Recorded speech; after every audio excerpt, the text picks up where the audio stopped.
Hello everyone. Today is Thursday, November 28th, 2024.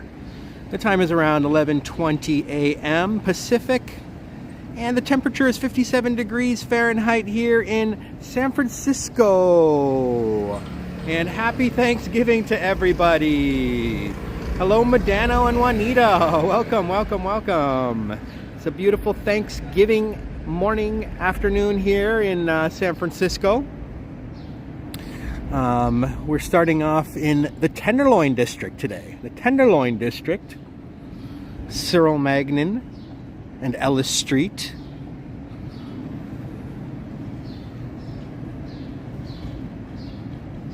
And how's your Thanksgiving going, Juanita? I know Medano, you guys already had Thanksgiving back in October in Canada. Today's America's turn to celebrate thanks for all the great things that we got over here in North America.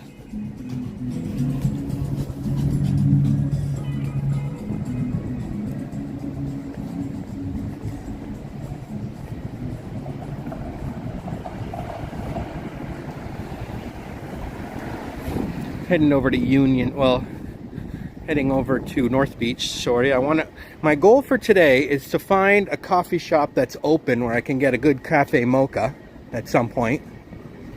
I don't know how many stores and restaurants and cafes are going to be open on Thanksgiving, so we'll see. We'll see what the city's like here.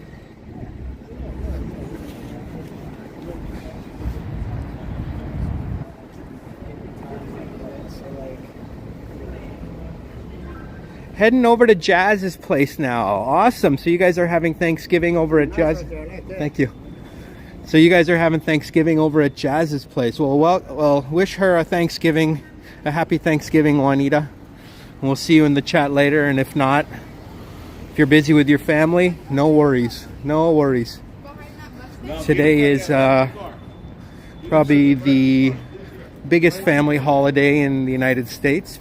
Bigger than Christmas, I think, like in terms of getting together with your family and having a big family dinner.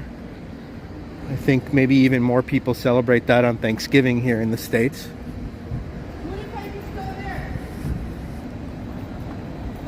It's basically America's national holiday in many ways.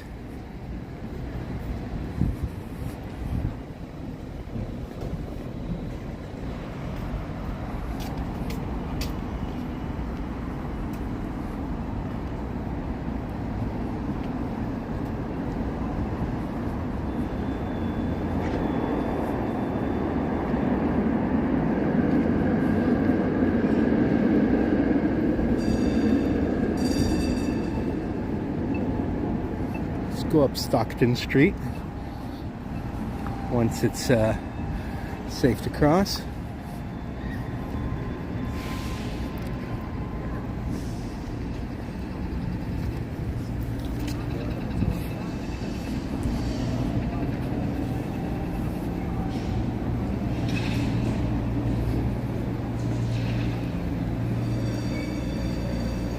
Hello, Jack Spencer.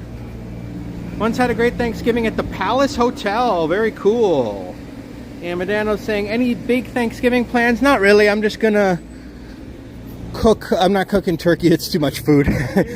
I'm gonna cook chicken and roast potatoes and roasted Brussels sprouts for dinner. Early dinner I'll probably have. I don't know. We'll see what time I get back and how hungry I am. But yeah, so that'll be what I'm doing. Me and my roommate are probably just gonna hang out and have dinner together. I have a couple roommates. I don't know who's gonna be around. This used to be Barney's, New York. Oops.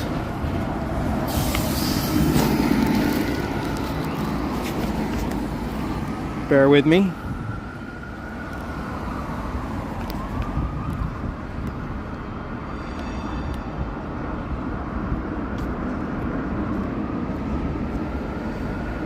Sorry about that, I'm having some gimbal issues. And we have Elena with us. Welcome, Elena. And Israel Morales. How's it going, amigo? Welcome. How's Mexico City today, my friend?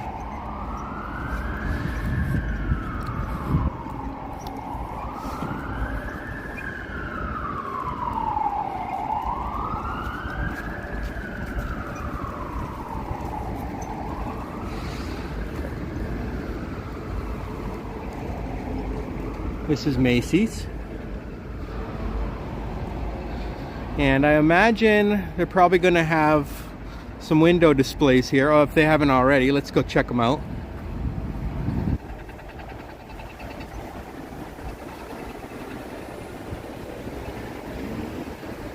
They say that Macy's is closing. I don't understand how they can close. This is just a gigantic store. It's a flagship store.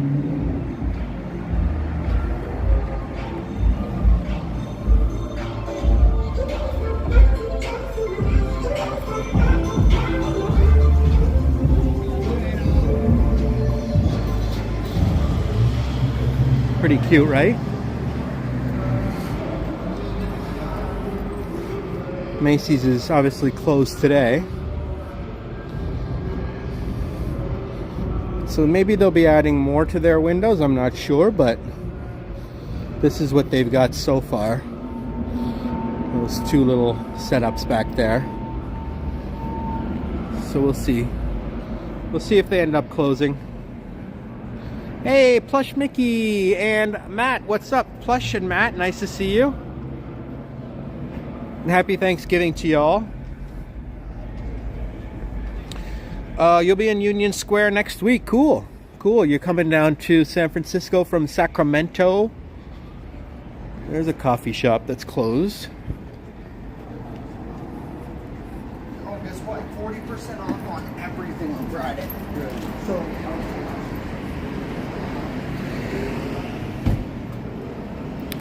This is considered Union Square, but we're kind of right next to the Tenderloin here.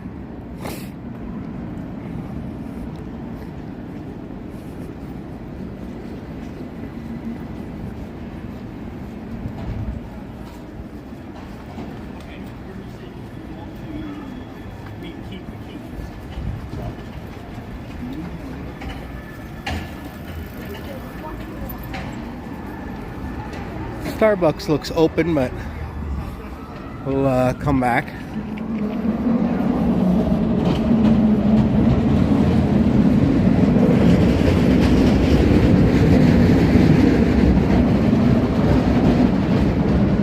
Hey, Flick Hunter! Good afternoon, happy Thanksgiving from north of the border. Welcome, Flick Hunter.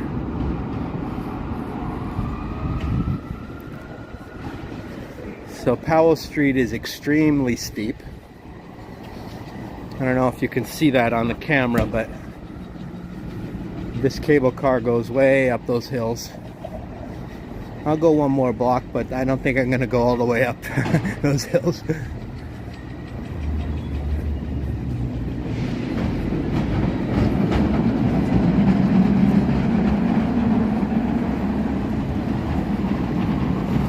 We've reached Union Square,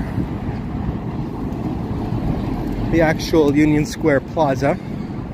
This neighborhood is called Union Square, as you see the beautiful Westin St. Francis. Very historic hotel right here called the Westin St. Francis.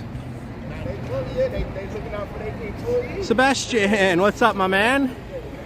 Do they have any Christmas parades in SF? Good question. They don't have a Thanksgiving parade. I wonder if they have they must have some Christmas parade somewhere, probably up in North Beach. I'm gonna have to look at the schedule and see what they got going on. But here's the massive Macy's Christmas tree.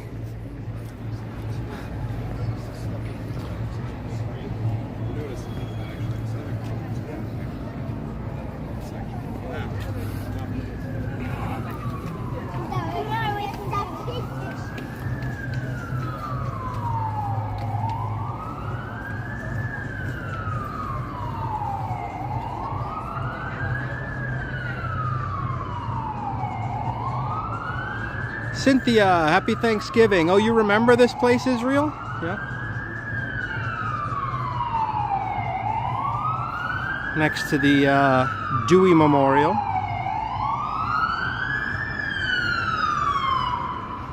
And of course we've got Macy's here, the front of Macy's. Very festive with tons and tons of wreaths they've got in the windows here. Every window, it seems, has one of these large wreaths.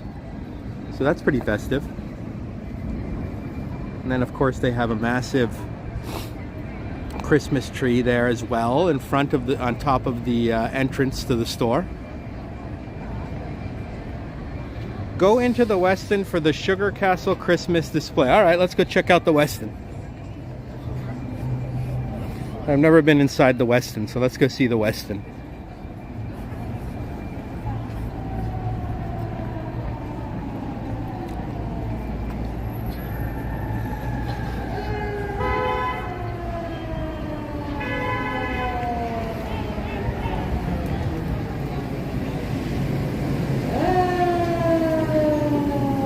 But they're on strike, so I don't know.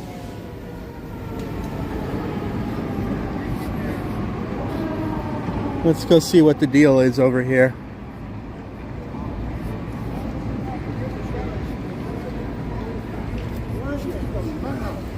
My shit. I came in here.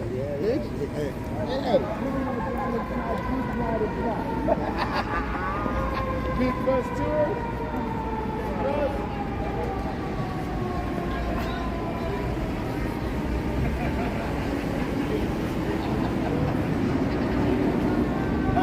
I believe that's American. Hello, I believe that's Aaron Peskin, one of the candidates who ran for mayor but lost. Looks like they're having an outdoor Thanksgiving dinner here. This could be for the people that are on strike.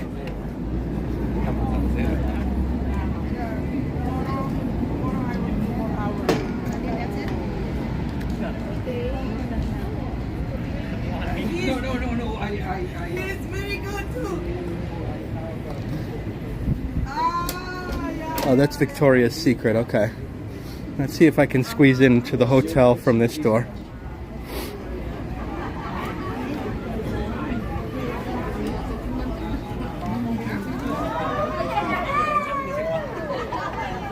Yeah, you saw that Mr. Peskin, right? He has a very recognizable face. I don't know if I'm allowed in there.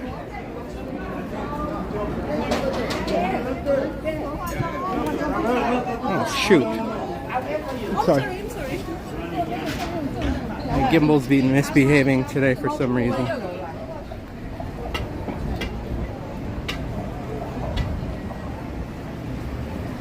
Hey, Kevin and Blue True, welcome.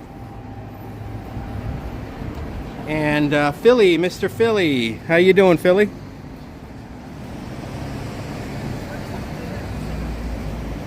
It is very nice. It's 56 degrees out here. Nice and cool.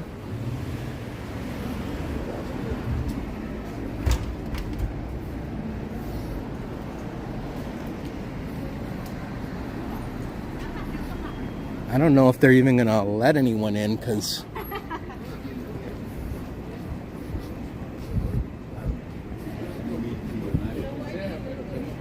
people are still here using the hotel, I'm sure.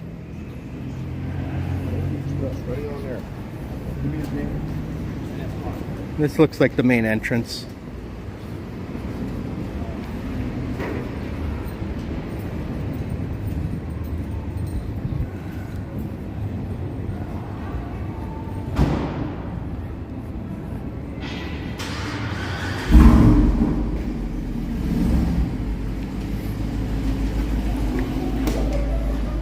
Okay, nice lobby.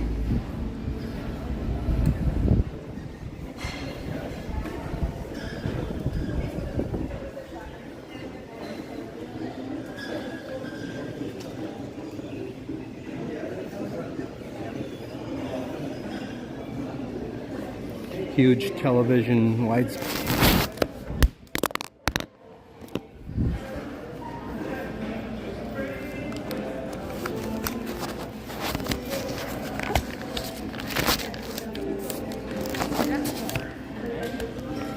remember when I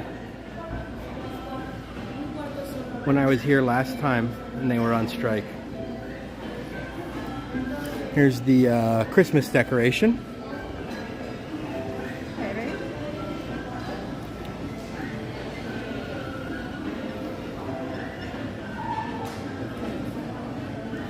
Very nice castle with a train going around.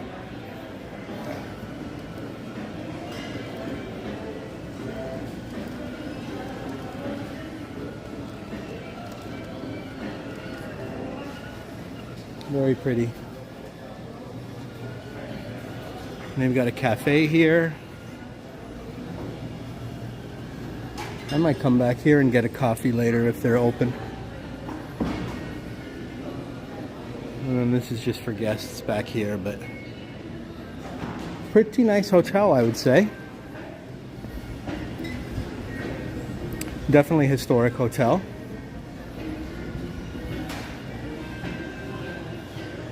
You see some of the old photos there. They call it the Jazz Hotel. When jazz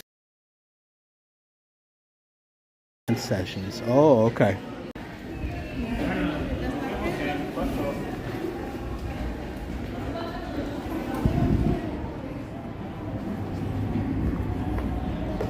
Let's go this way.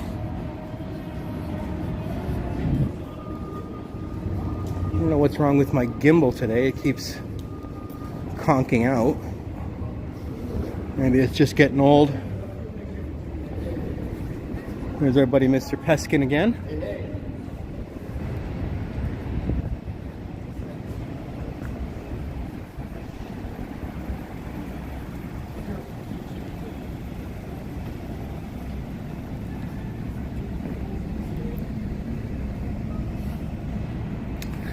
Got a Jack in the Box. You guys have Jack in the Box where you're from? I know they don't have Jack in the Box in Canada, but do they have it in any other states?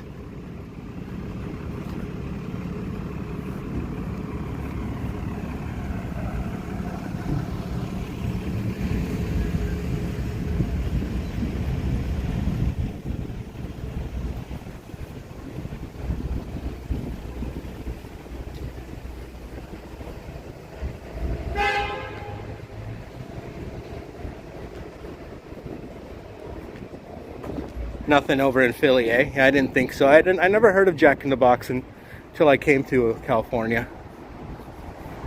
I may have heard of it, but I'd never seen one before. This is called the Donatello Hotel. The Donatello Hotel, named after the famous Teenage Mutant Ninja Turtle.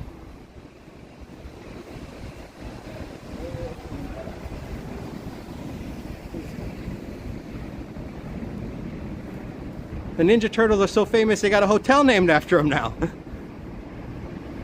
Elizabeth says yes, they have Jack in the Box in Hawaii. Okay, that's cool. That's good to know.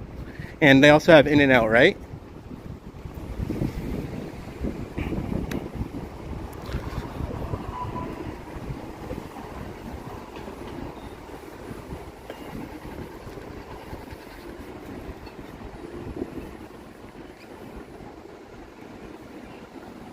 Alright, well, this is a very steep street, but I'm going to go for it. We're going to walk to the top of that hill.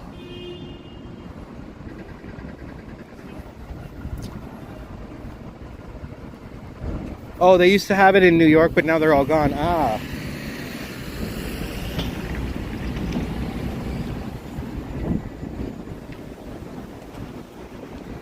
Yeah, the Turtle Hotel, exactly. This is an interesting looking building here.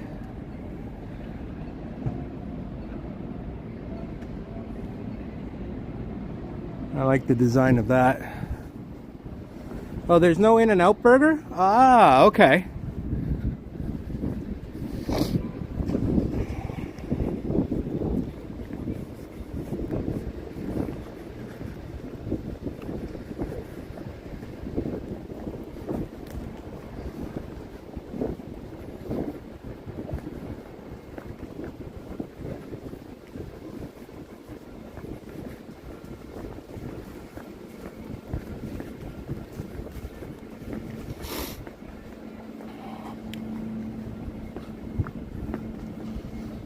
Oh yes, I'm sure you would love for them to come to Mexico, right, Israel, the In-N-Out Burger? Do they have a lot of American fast food chains in Mexico, Israel?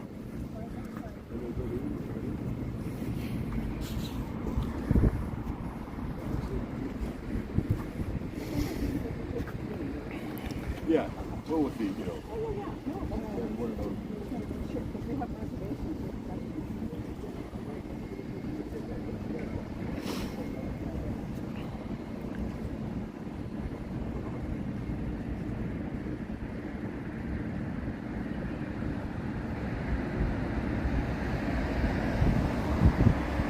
Hey, what's up, Quesadilla?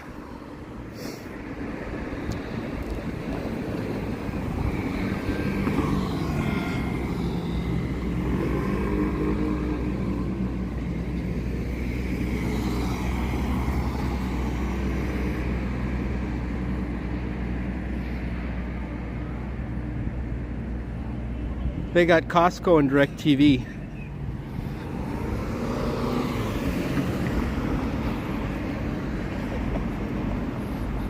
I don't know if you guys can see how steep this is, but I'm basically climbing up Mount Everest right now.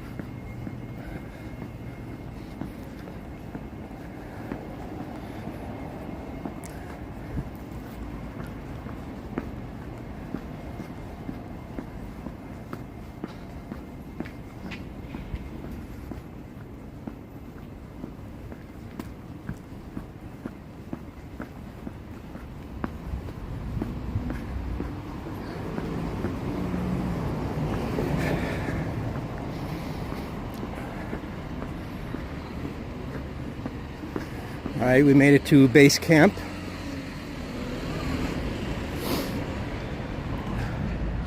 Burger King had jalapeno sauce last time. Oh, that's cool.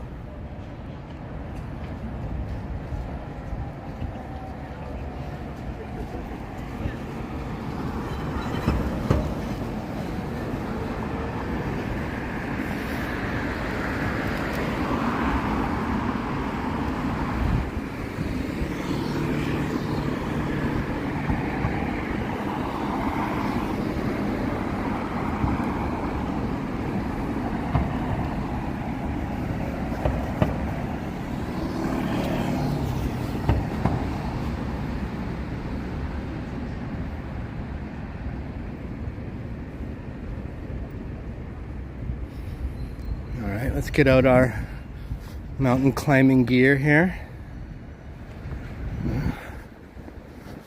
And try and make it up this peak.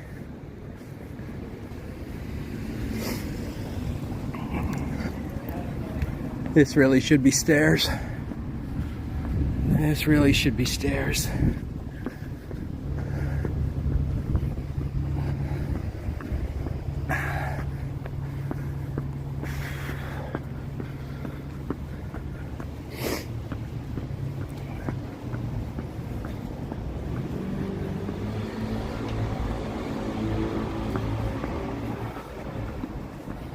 Oh, they have jalapeno chili and sauce there on the burgers. Oh.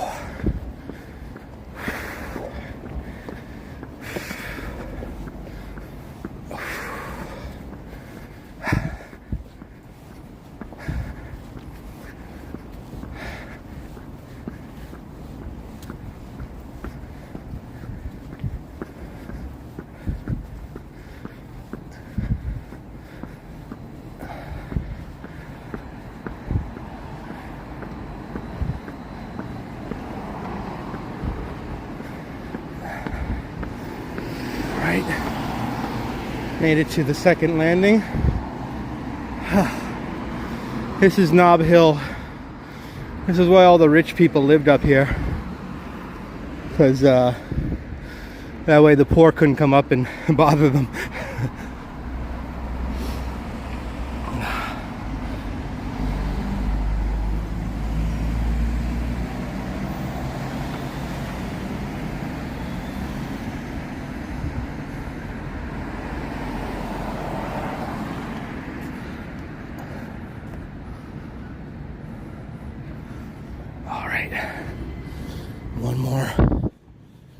massive hill to climb. And we're going to be hopefully at a flat area.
Whew. Alright. And now we've reached the Mark Hopkins Intercontinental. This is the Mark Hopkins Intercontinental. Dirk G, what's up, my man? Nice to see ya. Happy Thanksgiving. I believe Germany has Thanksgiving, do they not?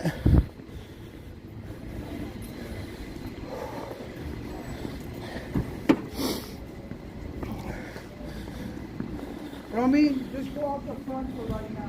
Okay.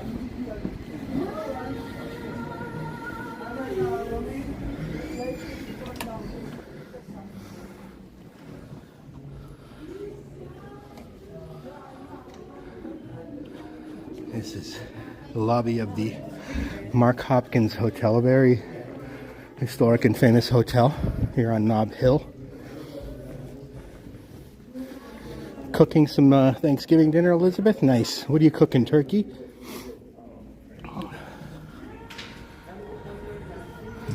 Beautiful chandelier there.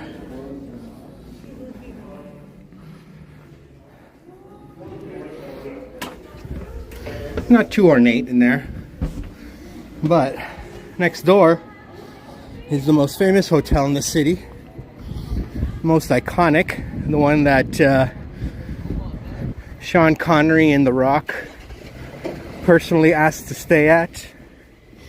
When they pulled him out of Alcatraz, he said, I want a room at this specific hotel. The most famous hotel in the city.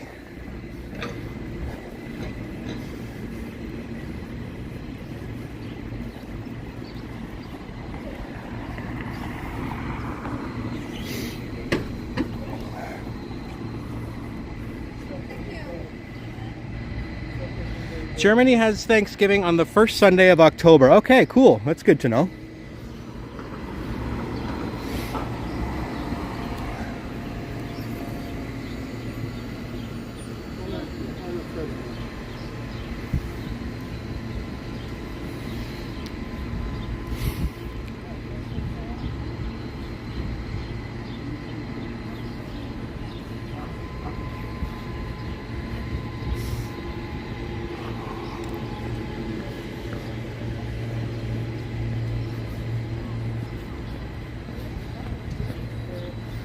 And the hotel that Sean Connery had to stay at under no circumstances is this very, very famous hotel called the Fairmont.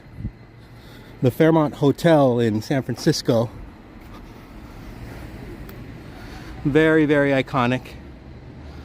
In fact, many of the United Nations meetings were here when it was first being founded.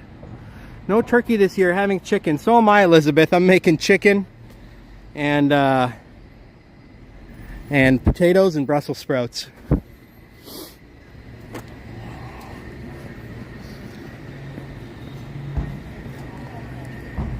Let's go check out the lobby of the Fairmont Hotel.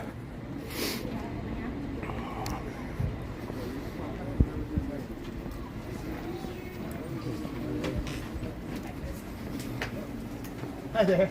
Sorry, you're right. My mind's not there. Yeah,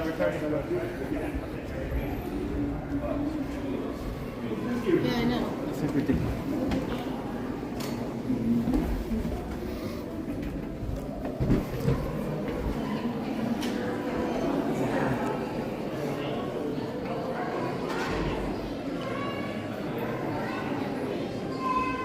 This is much more ornate here.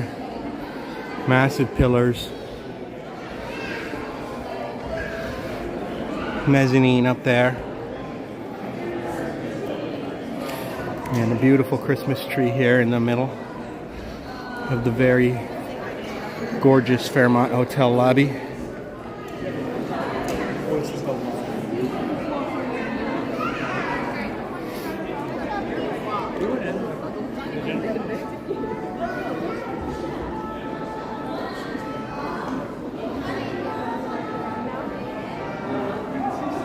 And then they've got the sort of Santa thingy there, I think.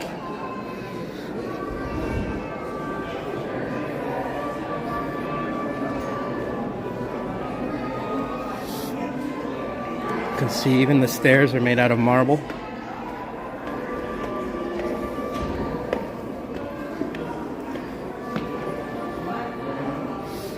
It's not the most expensive hotel in the city, but it is absolutely iconic and beautiful.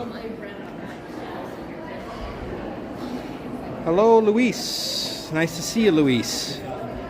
Happy Thanksgiving, Trump 2020. Welcome, sir. You're 4 years behind there, boss. I'm just kidding. And then they've got another nice Christmas display here.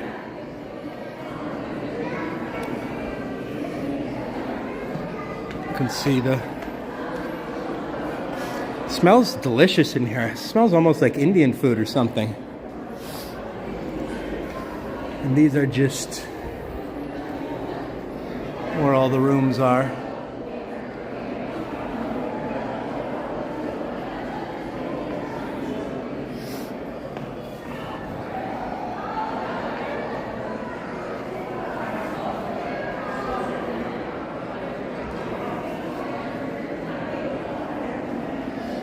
Very nice hotel, right, guys?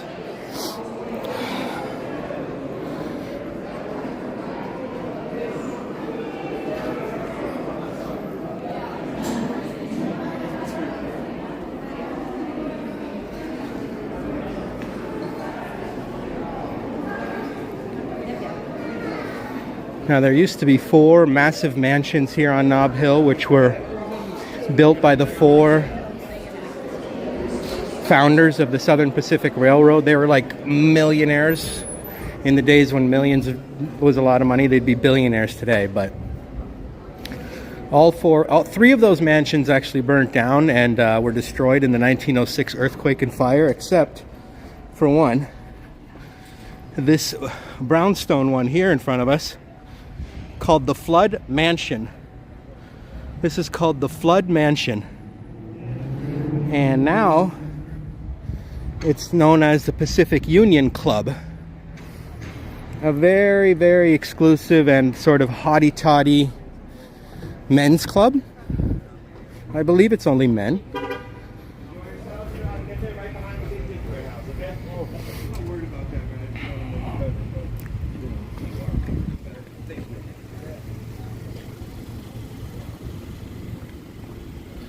And so this Flood Mansion was built before the 1906 earthquake, and it happened to survive.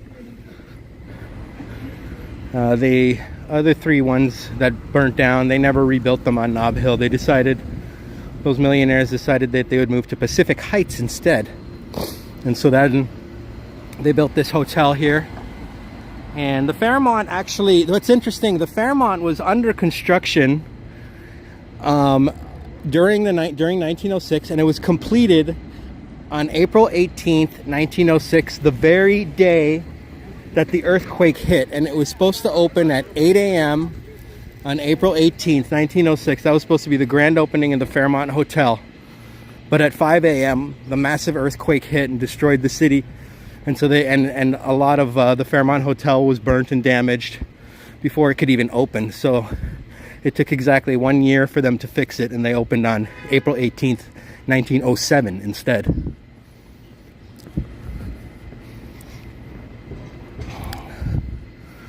And so this is where one of the millionaires lived, Mr. Flood, James Flood, I believed. Kind of a dark stone, but nice. Nice design. I would have loved to see the other 3 mansions that were built by those millionaires.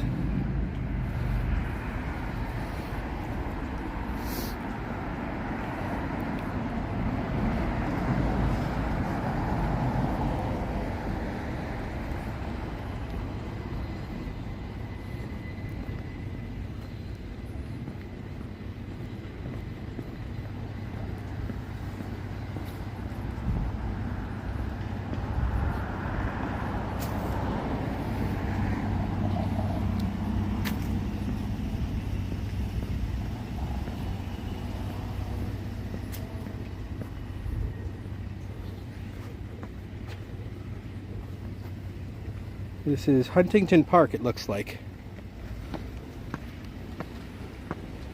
Yes, cool, right? I will go to the Cable Car Museum sometime. I don't think it's open today, but...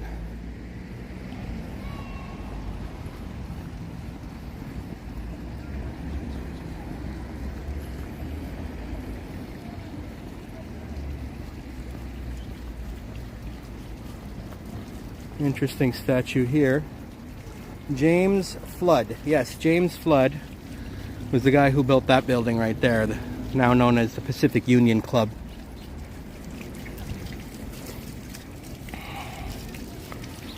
Cute statues there.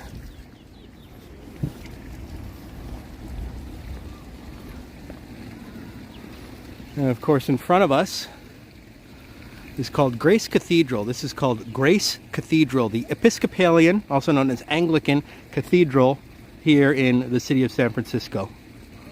Very old cathedral, very historic cathedral. This is probably the cathedral where Mark Hopkins and James Flood all went to. All those millionaires probably went there every Sunday.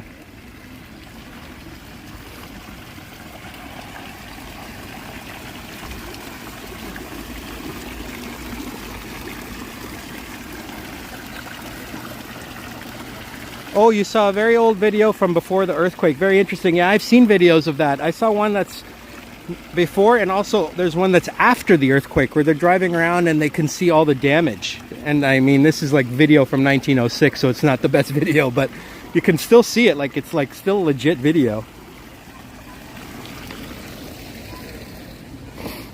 There's a dog park over there, it looks like.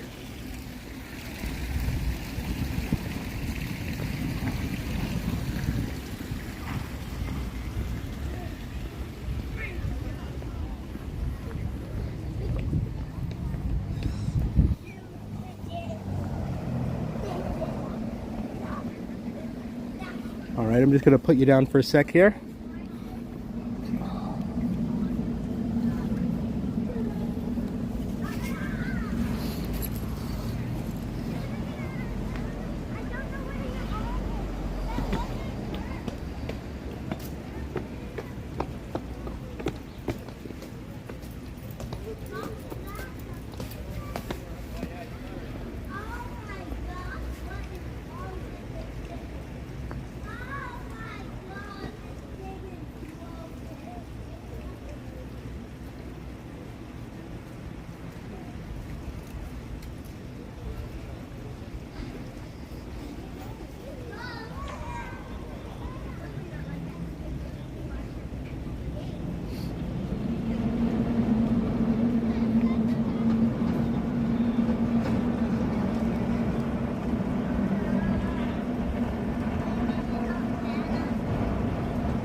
All right, let's keep walking. Katie Lynch. A beautiful day in the neighborhood. Yes. The atmospheric river. Yeah, that is Gothic style for sure. Thanks, Medano, for reminding everyone to like and subscribe. Let's go this way. I've never really...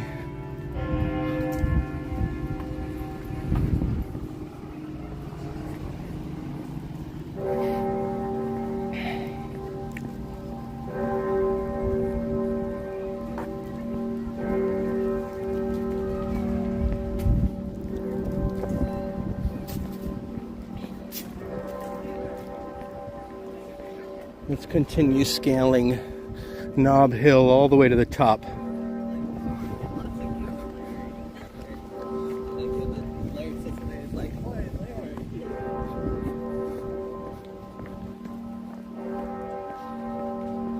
Happy Thanksgiving to you, sir.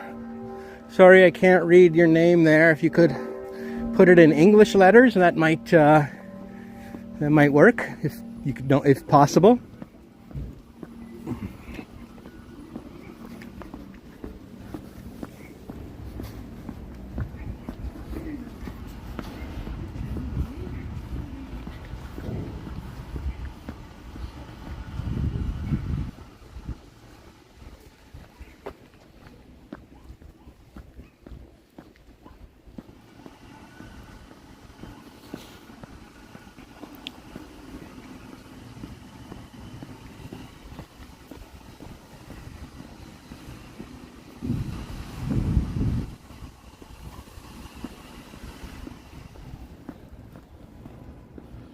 His name is Alamalu. Thanks for sending a gift for Thanksgiving. Our community liked it. Christina asked me to join this channel. Welcome, thank you. And hello, Amber. And hello, Andre.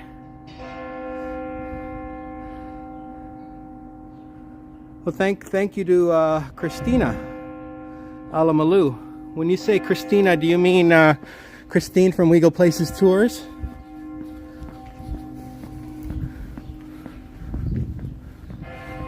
Beautiful building here.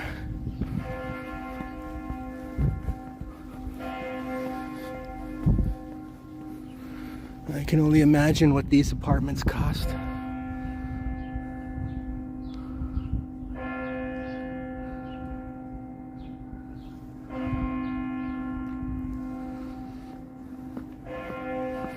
Nice.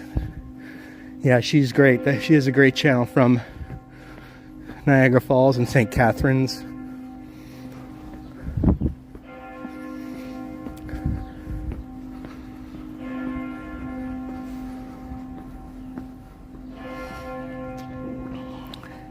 What's up, Cole? Yes, people are pressing the bell icon. No, that's, I believe, the bells of the beautiful Grace Cathedral. It must be noon. Correct me if I'm wrong. Looks like we're really on the top of Nob Hill. There's nowhere to go but down. There is nowhere to go but down from here, folks. I feel like this might be the highest point in downtown. Like in the whole city of San Francisco, except for, like, you know, Mount Davison and those places. Corner of Sacramento and Jones. We're way up high here.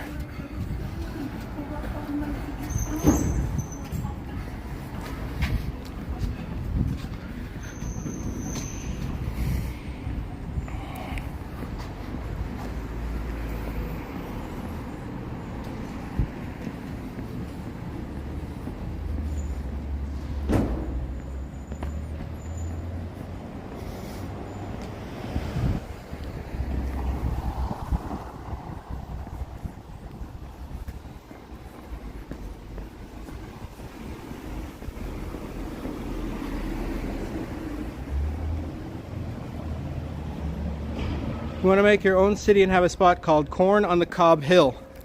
And it has a giant corn tower. Good idea, Cole.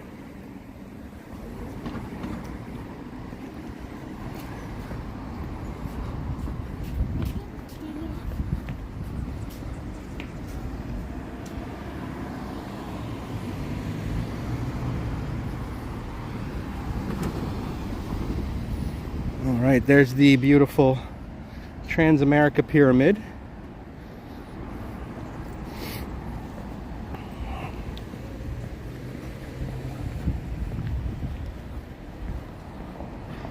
Years ago, you taught a dancing class in the basement of Grace Cathedral. That's cool. What's it like in there? Must be a very nice church inside. Anglican churches are usually very ornate.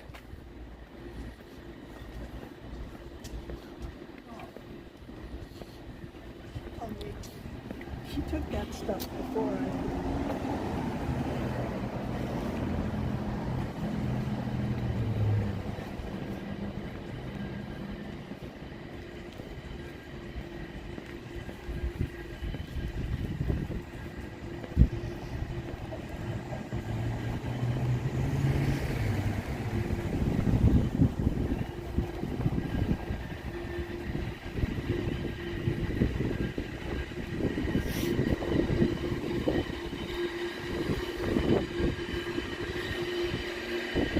That is an extremely steep hill right there. One that I do not plan on walking down. Biffin, what's up, my man? And Musky God, thank you so much for the gift and happy Thanksgiving. Christina asked us to join this channel. I want to personally thank you for your efforts. Oh, thank you.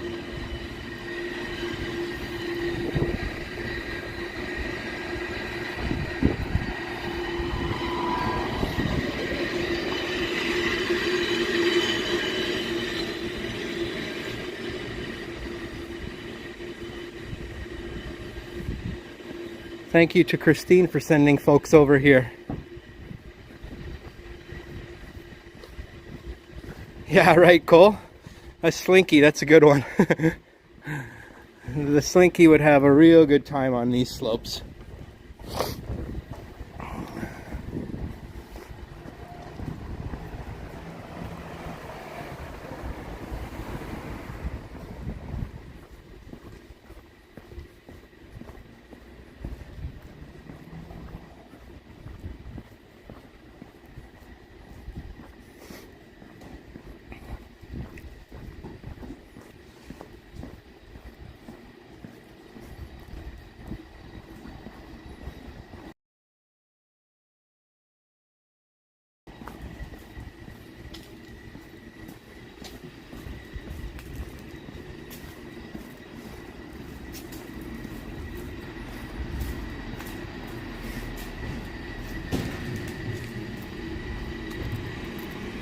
This is Jackson Street. This doesn't look too ridiculous to walk down.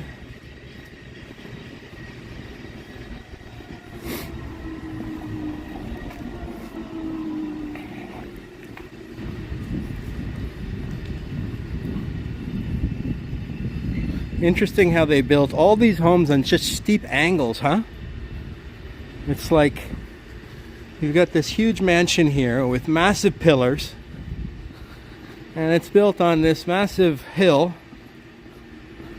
Clearly the house is level though, right? Like the foundation must be level. But I mean that's a heck of a mansion right there. And they didn't bother flattening these hills. They just said, we're gonna build right on the hill. Must not be that easy to flatten, I guess, but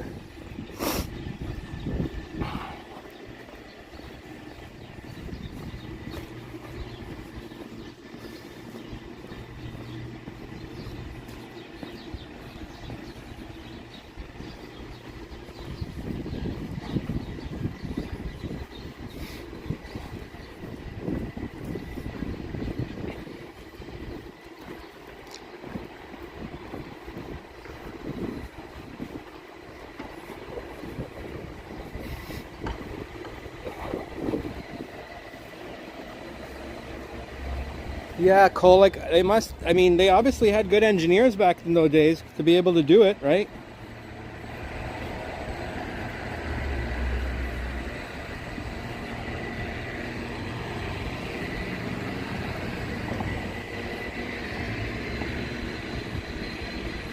You know what? That one looks a little bit too steep. I'm gonna go this way instead.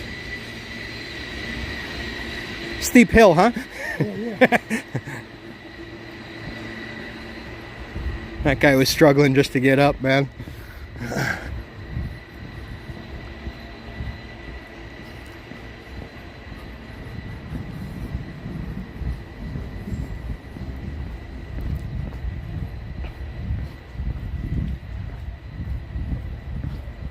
Oh, if there was ice and snow here, don't even bother coming to San Francisco. That wouldn't even be doable. These cars would just be, they wouldn't have anywhere to go. They'd be sliding all over the place. Oh, man. Most of these guys are curbing their wheels, though, if you notice. So people around here, they do know how to park. Because they are turning their wheels in the right direction, which you must do on a hill.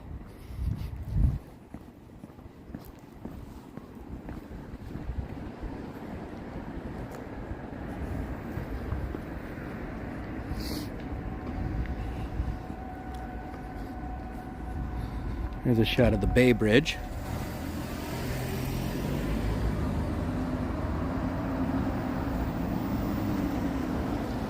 The Bay Bridge, which I've never really been over. I mean, I did drive over it when I first came to California. When I was first moving here, I had to drive over it to get to San Francisco, but I've never been over it again. And that was like 3.5 years ago. So I'm thinking I might go to Oakland one of these days and check it out. Would you guys like to see a live stream from Oakland, California?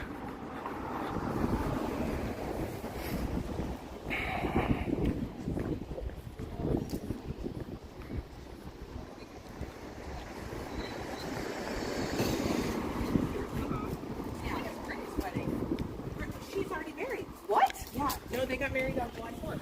What?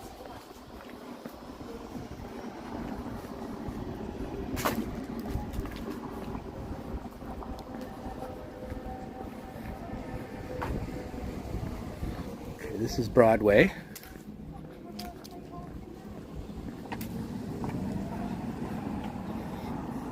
See, this makes sense. See how steep this street is? Right here, and then what they did was they put a sidewalk there. That makes sense to put a sidewalk. I mean, not a sidewalk. They put stairs there, right? They put stairs. Makes a lot more sense to be able to climb stairs than a big steep hill like that. I don't know why they don't do that on all of these ones. Hang out at the Oakland BART station at nighttime. No, I was thinking I'd do a day stream.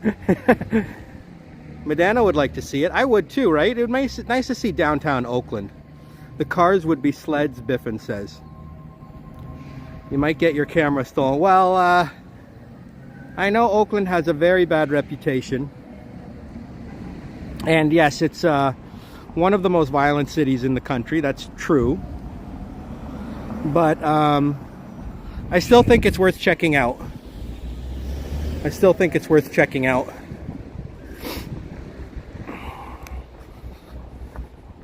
I've never been here before. I don't know even... I don't know if I'm still in Nob Hill or what neighborhood I'm in right now. Himmelman Street. Himmelman. Never heard of that. Doesn't look like a very big street though. It's more of a sidewalk, it looks like. No, cars can go down it.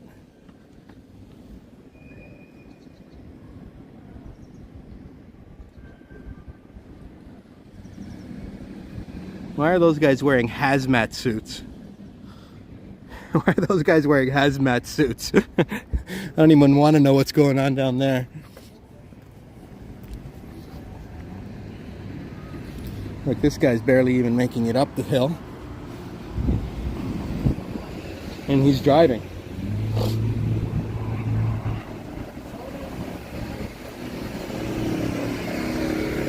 A lot of driverless cars. I don't even notice the driverless cars anymore because there's so many driverless cars. Half the, like, it's like there's like 1,000 driverless cars here in the city.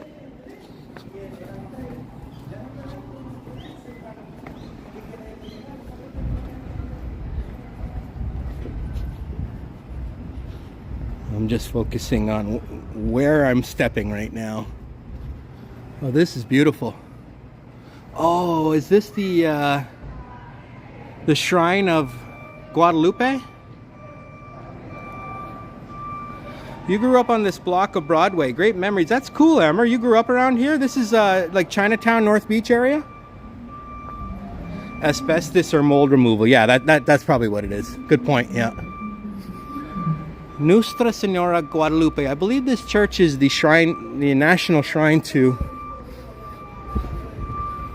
Mary, the Virgin of Guadalupe. Which is Mary, I mean. Yeah, Our Lady of Guadalupe Mosaic Registry.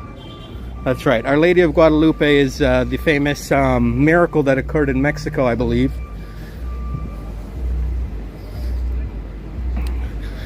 So we're in Chinatown now. I'm not sure what's going on out here. Oh, is this like a Thanksgiving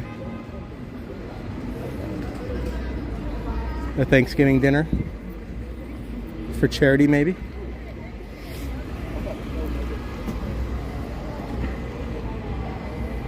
Let's go this way, check out this area.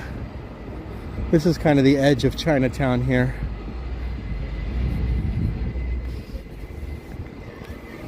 Haven't really explored this street very much.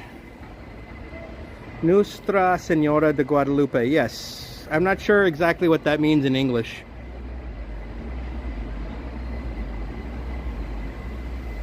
I agree, Biffin. I think like in the future, like 60, 70 years from now, that people are going to be hanging out. They're going to be, can you believe back in the 20s, people used to drive their own cars, man? Like, that's crazy. Like, we're living in the 20s now, you see. And people will be like, oh man, they drove their own cars. They used to get in accidents all the time because of human error. People would die in the streets. And they would just be shocked because nobody ever dies anymore because their cars don't get in accidents if they're all driverless. Well, I bet you there will still be accidents once in a while if everything's driverless, but they'll be way, way less. Because they'll all be able to basically communicate and sense each other, essentially.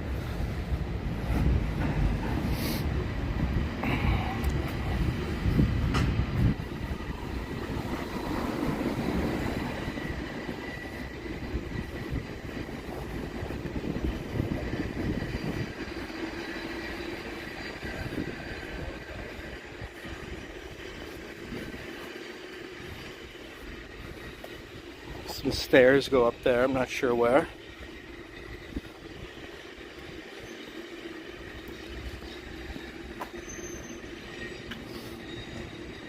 Paul McDonough, I was in San Francisco on my own for 10 nights in 2023. Cool. Welcome, Paul. December 12th is the celebration, okay, of Guadalupe. And oh, thank you, Israel.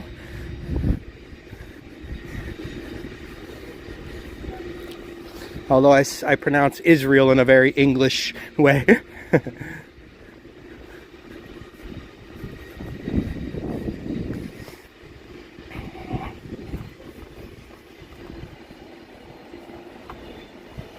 Beautiful views from the park up there.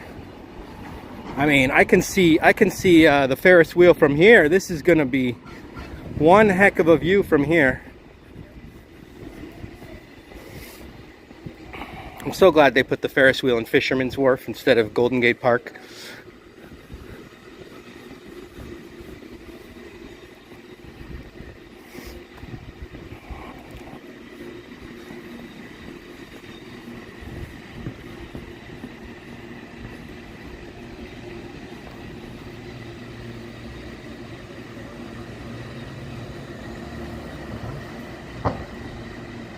There's Fisherman's Wharf.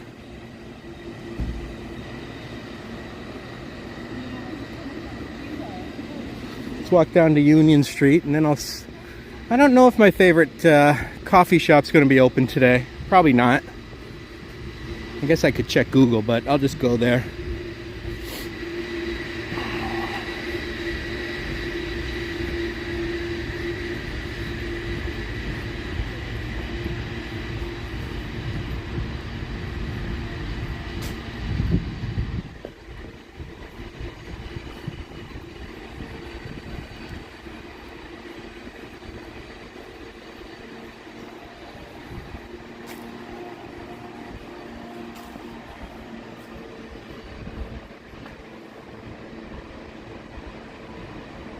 Vasily, nice to see you. You're monetized and you turned off Super Chats or you turned on Super Chats?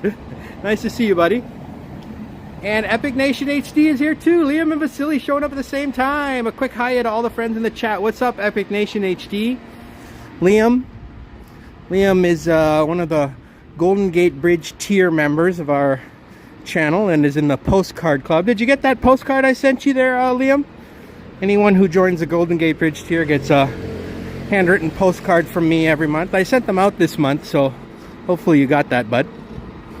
But happy Thanksgiving to everyone.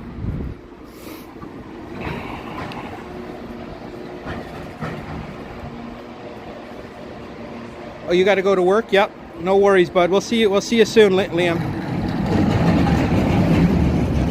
The temperature is 56 degrees Fahrenheit, Dirk.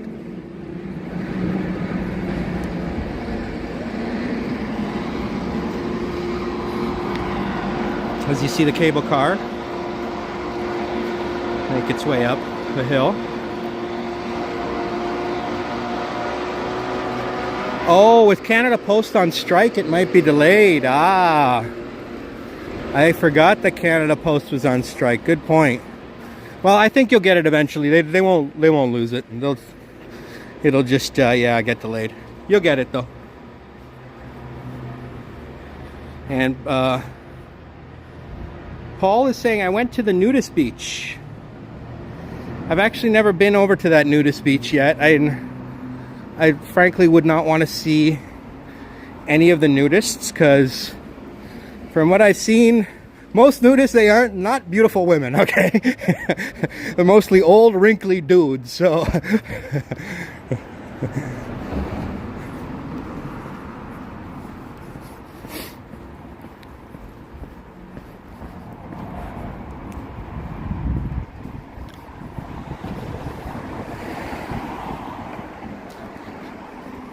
All right, have a good day at work, Liam. I guess you got to work today because it's not Thanksgiving in Canada.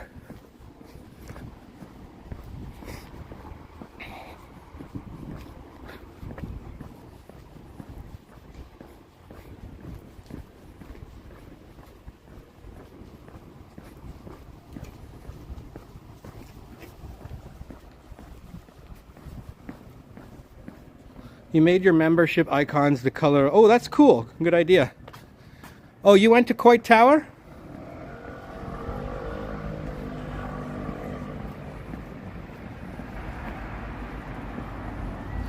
Well, speaking of Coit Tower,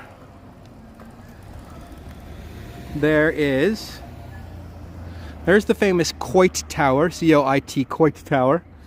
It's really just a monument. Some people say it's a monument to firefighters. Some people say it's not. Whatever. It is what it is.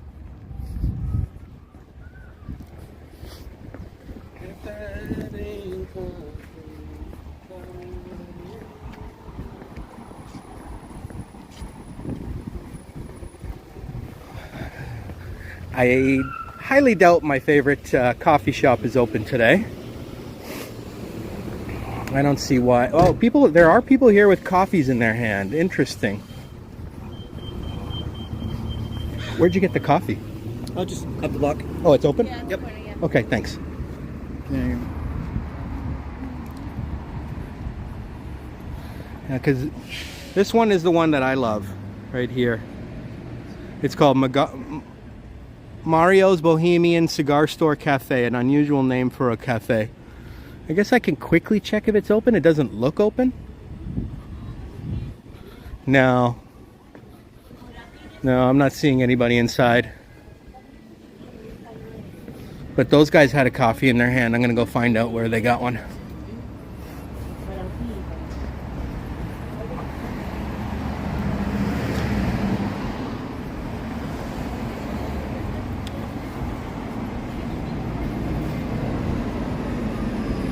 Now we're in North Beach, which is considered to be the Italian neighborhood, Little Italy of San Francisco.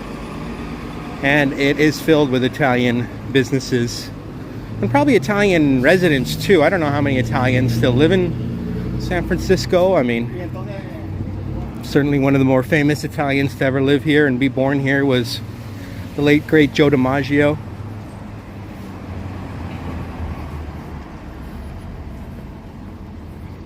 Italian delicatessen.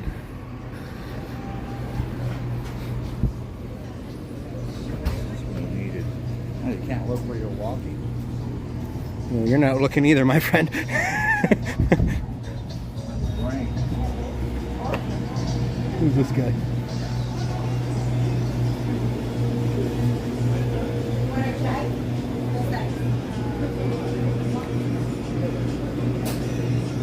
Hi. You have cafe mocha? Oh.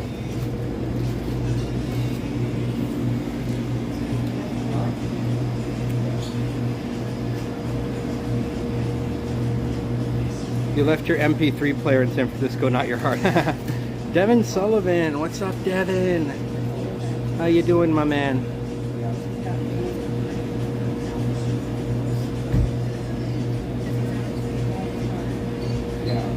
Cafe Trieste has the best coffee. I bet you they do, but I don't know if they're. I don't know what's all open today. So I'm gonna nail a coffee here while I'm here.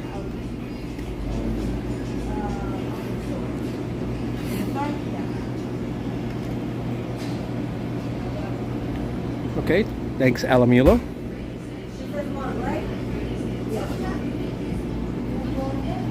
Also, please have 2 shots of espresso. Huge wall of wine. Better be careful not to back into it.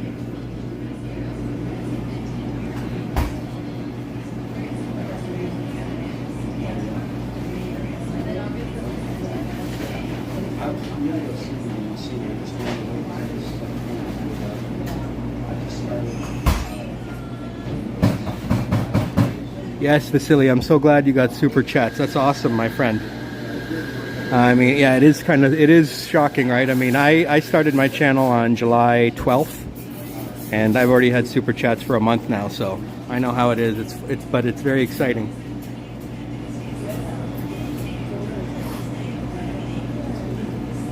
Is that right, Cole? I don't know what's going on because I don't know who Christina is. I know who Christine is, and I don't know about the Thanksgiving gift that I gave anybody. I don't remember mailing out Thanksgiving gifts.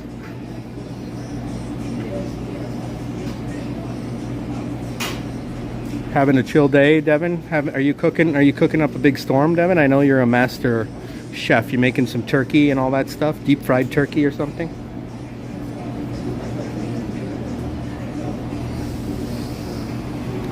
The guy in Medano, right? The guy on the sidewalk. What was that all about?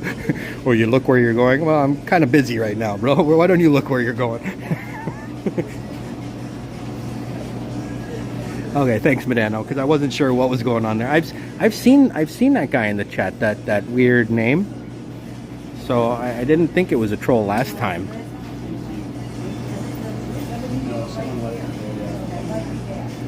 Sebastian, what's up, my man? Or have I already said hello to you, Sebastian? I can't remember. Maybe you were in the chat at the beginning.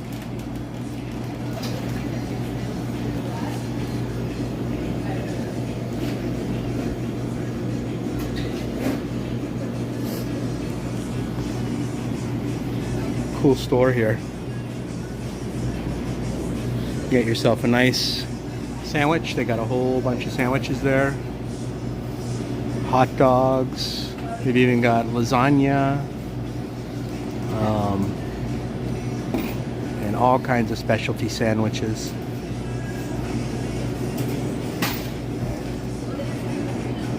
Salads.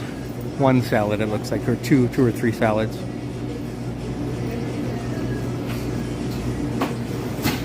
Hi. Can I have cafe mocha? Medium's good.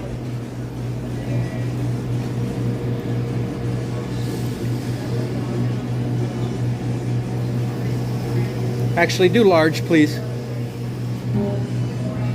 I'll have large.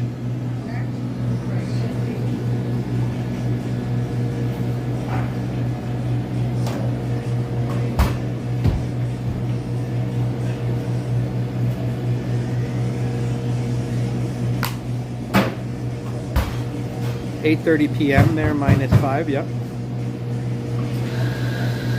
Buddies from Georgia. Oh, your roommates are making meatloaf? Nice. I'm making chicken, potatoes, and Brussels sprouts. Me and my roommates probably gonna indulge in that. What is going on here, guys? We got people coming in from all over the world.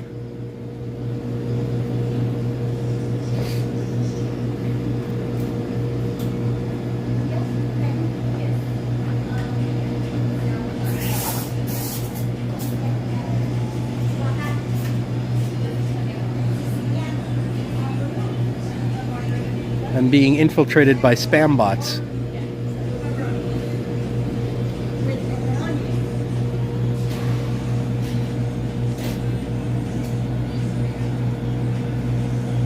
Yeah, that's weird, Madana. I've never seen this before.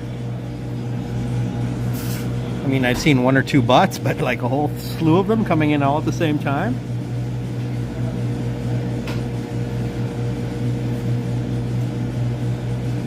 What's interesting is one of them actually answered me when I asked them a question, so that's kind of interesting. I wonder if they are bots or if they're like Chat GPT, where they can kind of listen to what I'm saying and understand and then respond. Is that possible? They can understand my voice?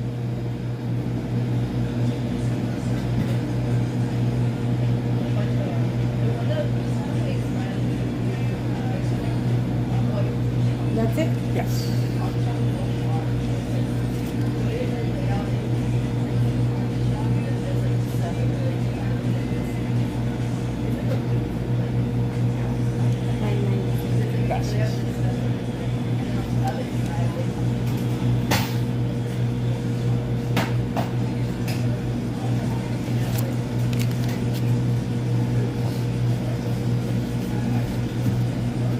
Happy Thanksgiving.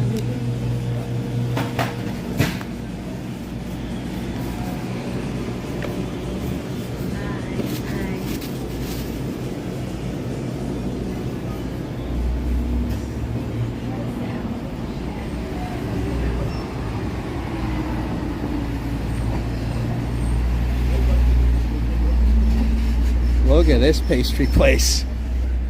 Oh my. Look at these pastries this guy's selling. This is nuts. Oh boy. That is a carb overload, but a good one. Just gonna sit down for a few minutes, plug in my power charger, and have a few sips of my coffee. Maybe.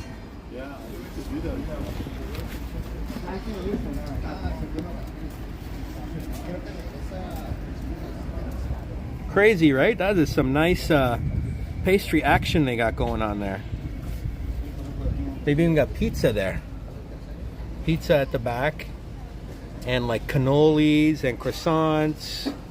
Something called palm leaves. Apricot twist. Oh man.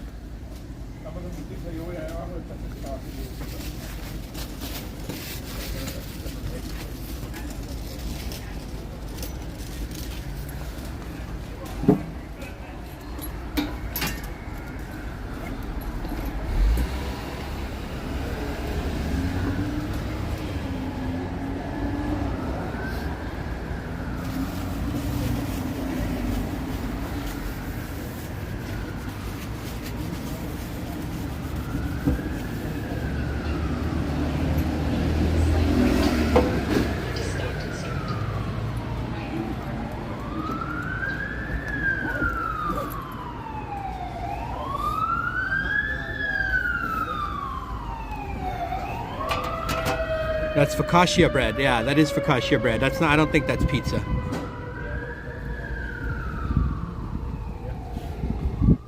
I don't know what you're talking about, Char Char. I think this looks pretty clean to me.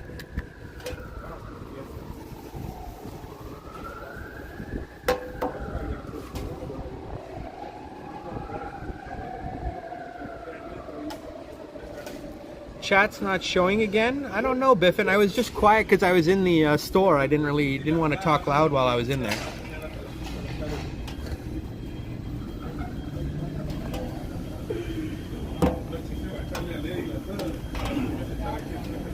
Nice dogs walking by.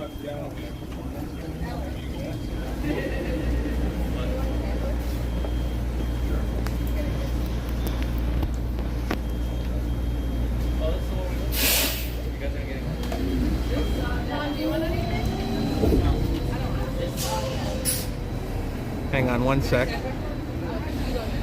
We'll be over here.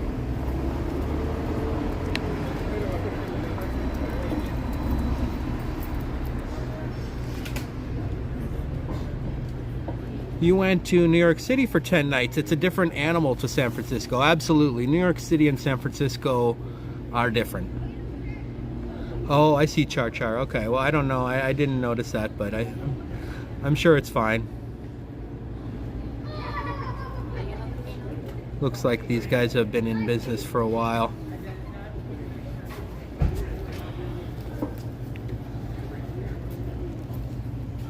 But yeah, you always got to keep in mind that not everyone is.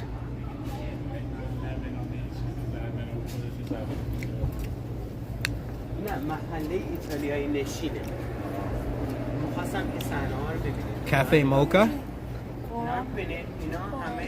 Happy Thanksgiving, y'all. Thank you. Oh, you're welcome.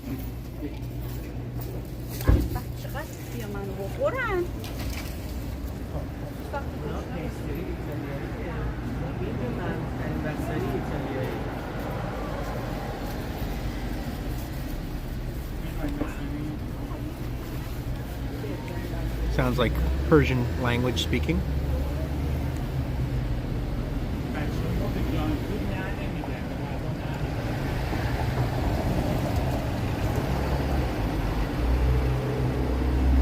Yeah, Biffin, it seems like you've always got issues over there with the chat, man. Like, maybe like create a whole new account with like a new email address or something. I don't know.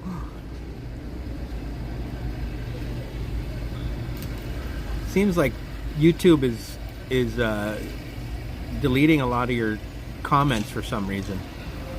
Wow, look at these. Look, yeah, I'm looking back at the chat. That was like 4 or 5 spam, 6, 7 spam bots, right? Like within a short period there. Just coming out of nowhere saying that I gave them a gift and Christina did this and that. And what's interesting is when I said, oh, do you mean Christine from We Go Places Tours? And the guy was like, yes, that's who I mean. So if it's a chat bot, how are they responding to my voice? Like, can a chat bot... There we go. Here we got another one. Basanti Raj, thank you so much for the gift. Okay, Basanti, are you a chat bot? How do you understand what I'm doing here? How do you respond to my voice? I mean, does it translate into text and then you can respond to it somehow? Because, I mean, I don't think ChatGPT can respond to voice, can it?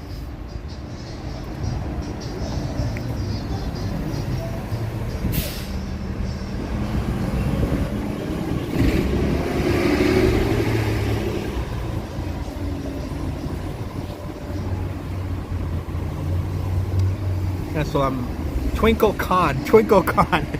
Nice name, Twinkle Khan.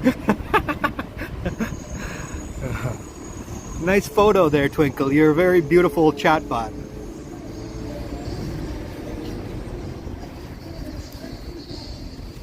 I don't know what it is, Biffin. Maybe the internet just doesn't like you. Maybe you did something to offend the CEO of YouTube. You think that's what's going on, Devin? There's somebody back there listening to the chat, this video right now, and then like automatically sending all these bots out somehow? I mean, don't they all need their own YouTube accounts? Like, how does that work?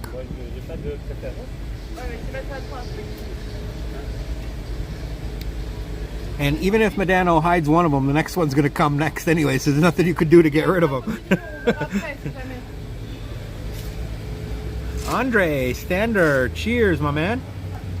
What's up, Andre? We're here in North Beach. Tamara Price, nice to see you, Tamara. We're here in North Beach, the Italian neighborhood. Got myself a cafe mocha. I was surprised that coffee shops and stuff are open on Thanksgiving, but they are. They probably close pretty early, though. They make bots to make YouTube accounts. How do they do this kind of stuff? I don't know. I don't get bots. I mean, I still don't get how they can do all that kind of stuff. The AI is very strange. Like, people don't even really know what's going on inside of the brain of an AI, a neural network. Like, They create these neural networks and then they train them on massive amounts of data and then they just let them do their thing. So it's completely different from regular computer programming where you do like a set of instructions that the AI has, that the system has to follow. But with AI, there's no instructions for it to follow. It's like, you know those cars that drive by themselves? Nobody programmed that car to drive by itself. Nobody said, oh, when you see a red light, stop. No, that's not part of its programming. They just trained it on a whole bunch of data, and now it knows that when it sees a red light, it's supposed to stop. It's so weird. It's like completely different concept of computer science.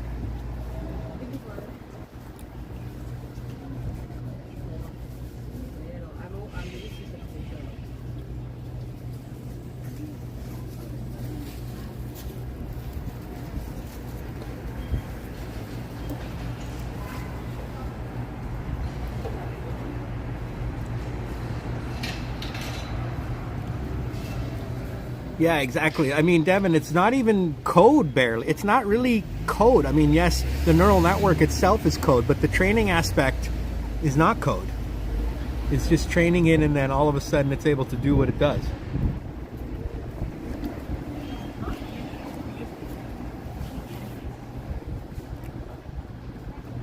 I live in an 800-year-old city, so streets are falling apart. Oh, wow. Where's that, Paul McDonough? Is it? It's not London, because London is actually probably more than 800 years old. I believe London goes back almost 2,000 years, right?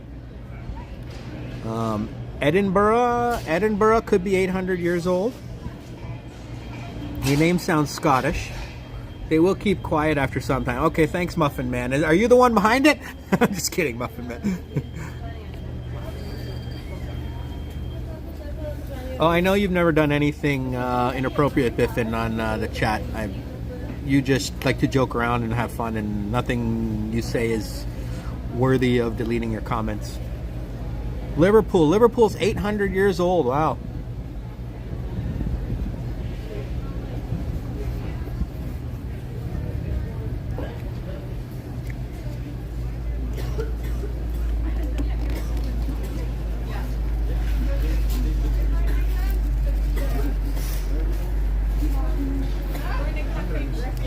I've said many times, this is my favorite neighborhood in the city because all the cafes and the shops and the restaurants around here are just so quaint and so good.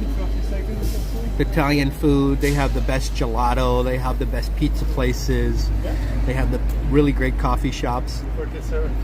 Obviously, you guys saw those Italian pastries I showed you a minute ago. I mean, those are just delicious. Yeah.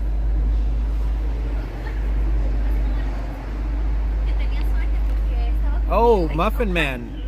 Did those guys invade your channel yesterday? Are they invading everybody's channels? How are they doing this? There's so many channels. There's like 1 billion channels on YouTube. How could they do that to everybody's channel?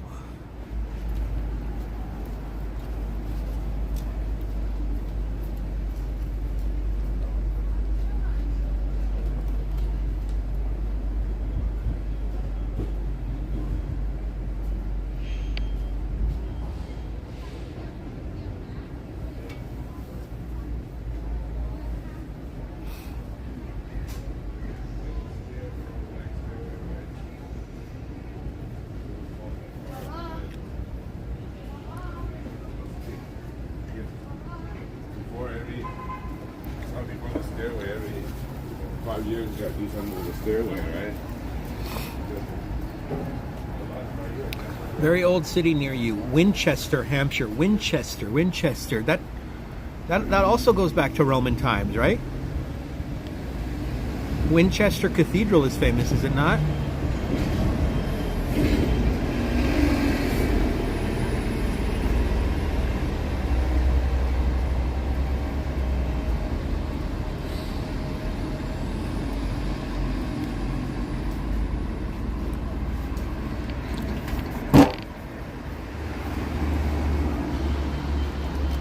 I guess we can start walking and drinking our coffee now.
Supposedly King Arthur lived there. Oh, yeah, that's right. 2 cathedrals. Anglican is the largest. The Liverpool Cathedral is the largest. Really, that's interesting.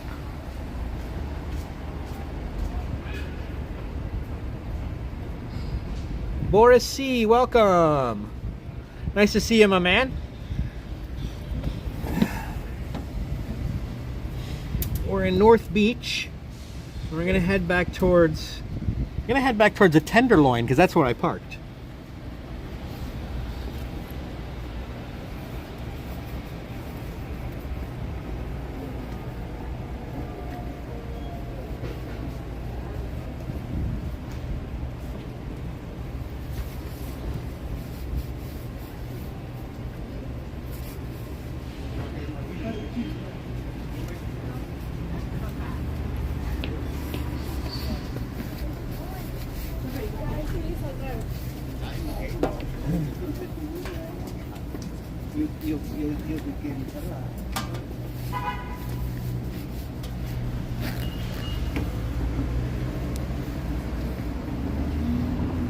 Alrighty.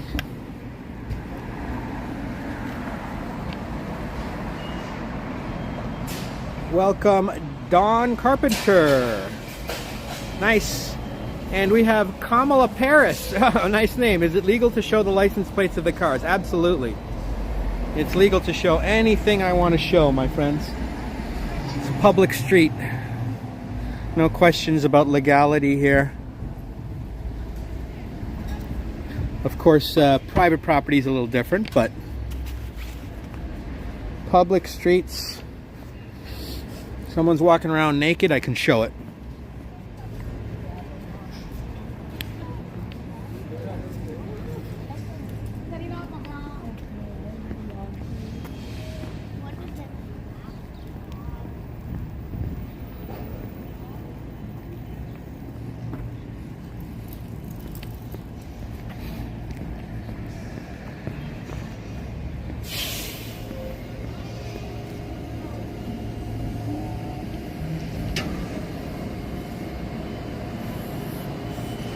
Oh, I'll bet, Biffin. They have some serious cathedrals over there in England that are absolutely magnificent. They know how to build cathedrals over in England and France. And actually, another country with amazing churches and cathedrals that nobody really talks about is Russia. Russia has ridiculous cathedrals and churches.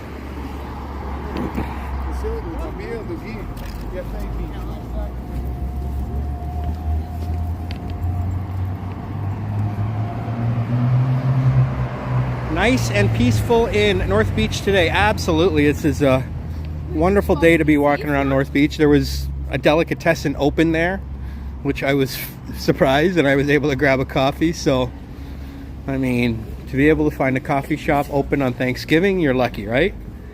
And it's a very good cafe mocha that I'm drinking right now. Nice and thick. Even this place is open. Wow.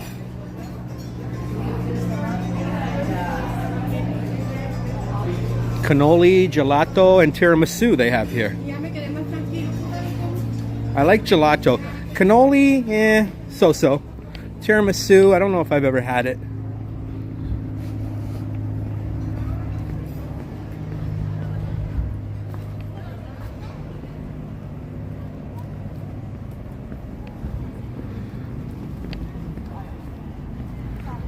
It's about, I don't know what the temperature is right now, maybe 57, 58 degrees.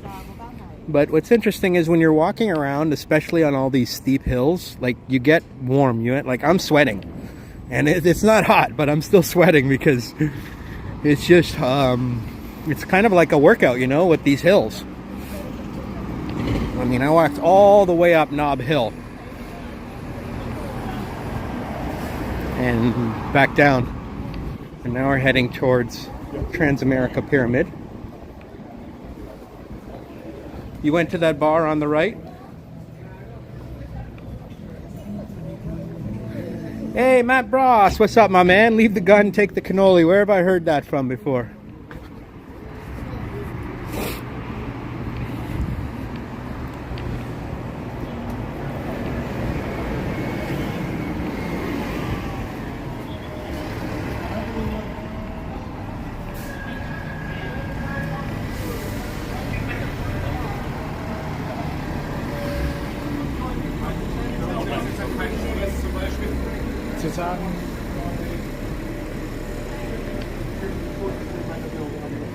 Oh, I didn't sign up for it. No, just walk that way. It's included in the 2 days.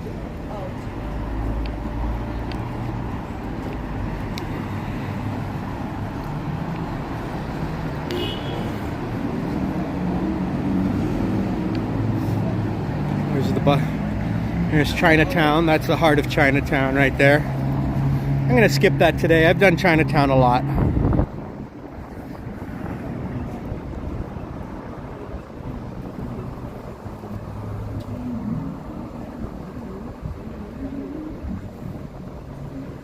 Godfather 1, gotcha. Mindy Man, nice to see you. Or, sorry, I can barely read it with the sun out here. It's something man, as I can see the word man. When the sun shines on my screen, forget it.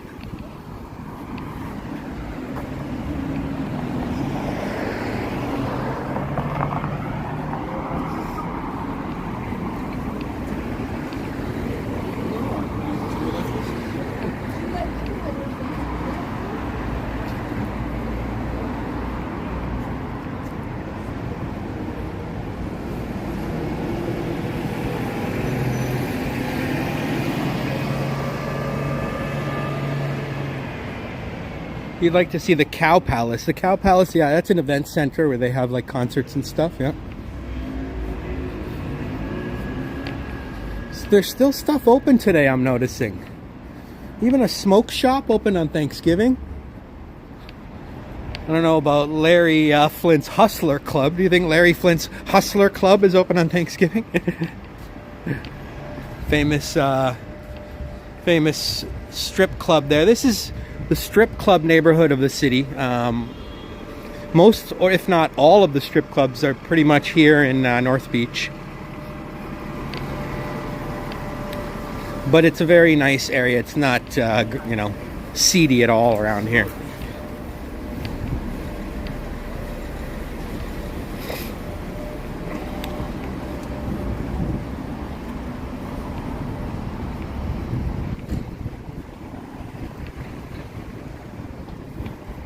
Oh, Comstock Saloon. Okay. I have heard of this place before. I've met a guy that works here. This is where it is. It's right in North Beach. Okay, cool.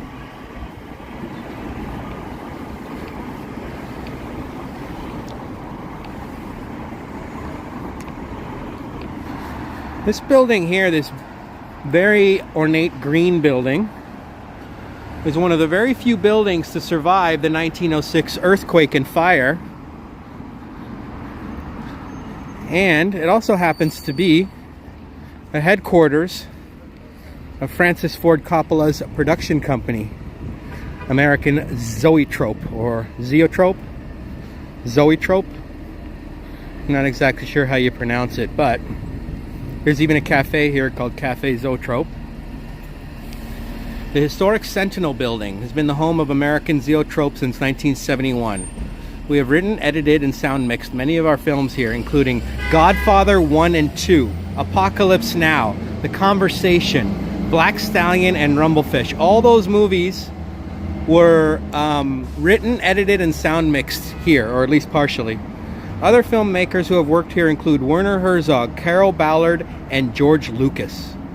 At this moment, on the floors above us, there are ideas being hatched, scripts being written, and films being edited. What a cool place. Cool building and cool, and then right here it says Francis and Eleanor Coppola purchased most of the Niebaum properties in 1976, then reunited the estate with the acquisition of the chateau. Okay. I think that's referring to wineries that they also own. But yeah, this is Francis Ford Coppola's headquarters here in San Francisco. Right? What a coincidence, Matt. You just brought up Godfather. Isn't that how it always is?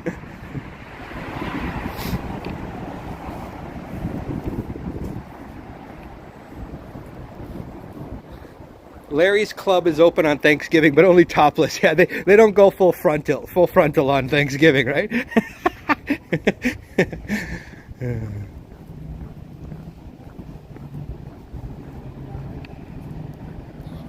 Got North Indian cuisine, Ravi.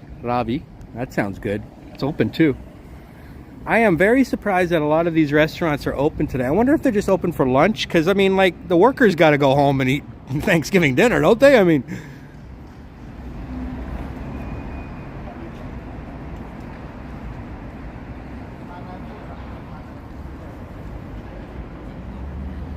yeah, we mentioned cannoli, and now next thing you know, we're at the Godfather headquarters, right? Well, this is where I mean, if you're gonna write the movie Godfather, you want to be doing it in Little Italy, right? Or perhaps Italy itself. Actually, no, The Godfather is not an Italian movie. It's an American Italian movie. It's only about, well, they do actually, no, they do have a lot of scenes that are in Italy and Sicily. Sicily, I believe, is where the most of the mobsters came from.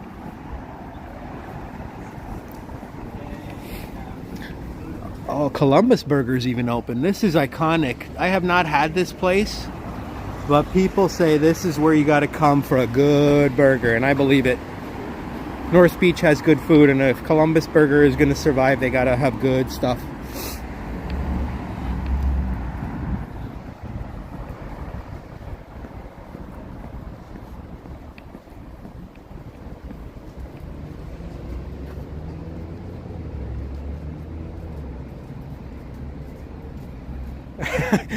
Oh, now they're bringing Biffin into it. I don't know what's going on with the chat today, folks.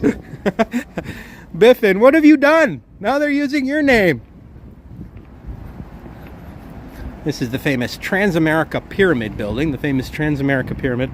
It's the most iconic skyscraper in the city, probably, even though it's not the tallest. I think Salesforce Tower is gaining more cachet, but I feel like still we're known more so for the Transamerica Pyramid. It's not like we have that many iconic skyscrapers in the city. The architectural masterpiece of San Francisco is the Golden Gate Bridge and the Bay Bridge. Let's go down Washington Street. We don't really take this street much.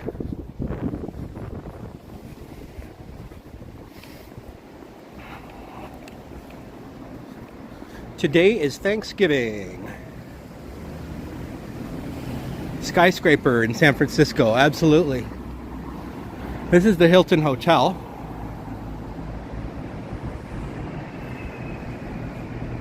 The Hilton Hotel.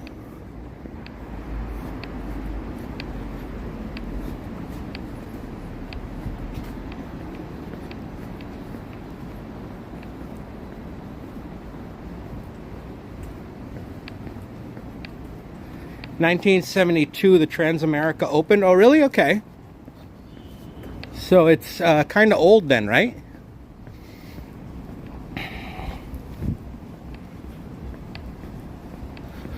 And it was eclipsed recently by the Salesforce Tower in terms of height. And I'll show you where we were earlier.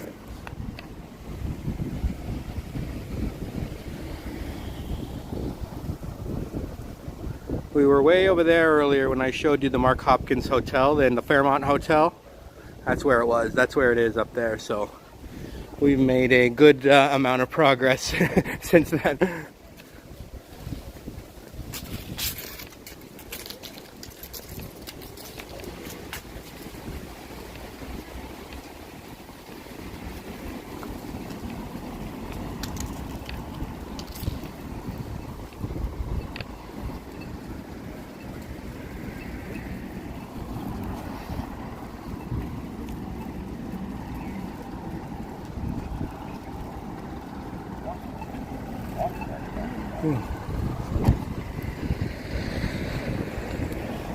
Let's just go this way.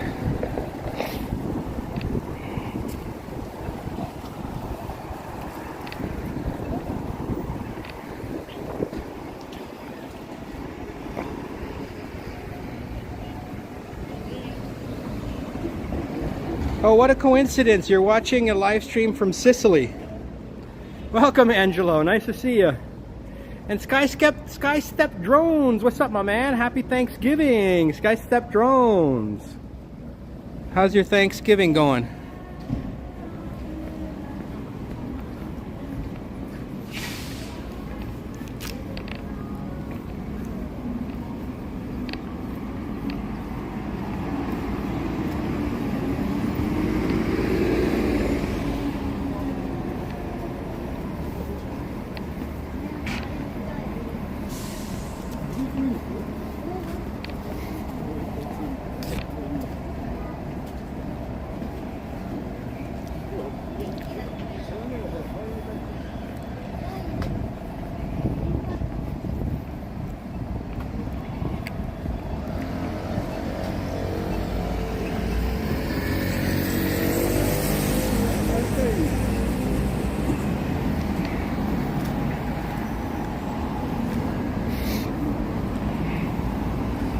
You're not really supposed to jaywalk in San Francisco, but I have a rule. If a senior citizen is jaywalking, then I can jaywalk.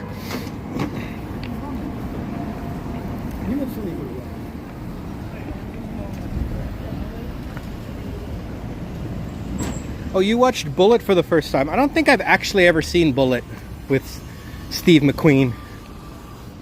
Famous San Francisco movie.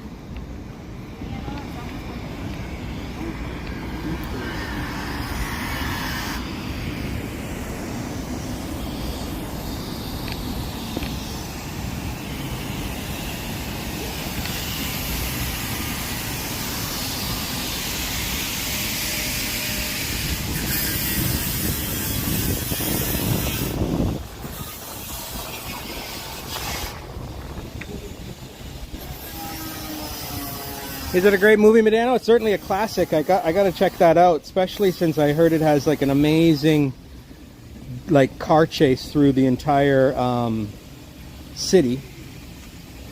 Just one sec, guys.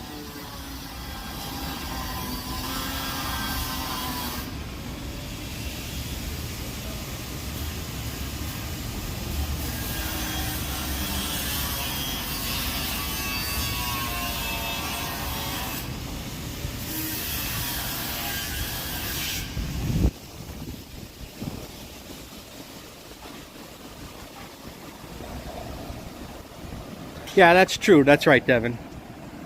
I don't think anyone's going to bust you here for jaywalking. They've already got enough criminals as it is doing real crimes.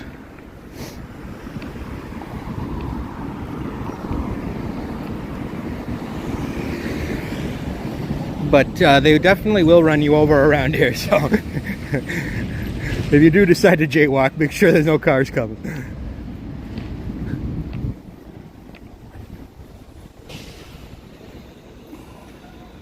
Gorgeous building there. You stayed at the Hilton when it opened in '71. It was a Holiday Inn Chinatown. Oh, that's cool. One of the best car chase scenes in movie history. I believe it. I mean, first of all, I think it goes through like much of the city. Someone said it went from North Beach all the way to Crocker Amazon. That's like pretty much all of downtown, like, and more.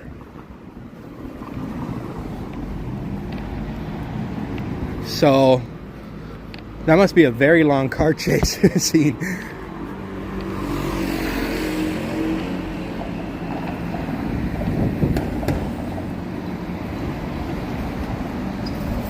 have a massive building here.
Oh, wow. Yeah, I imagine that, Devin, but, you know, the car, it's all, Hollywood has their secrets, you know, how they do things.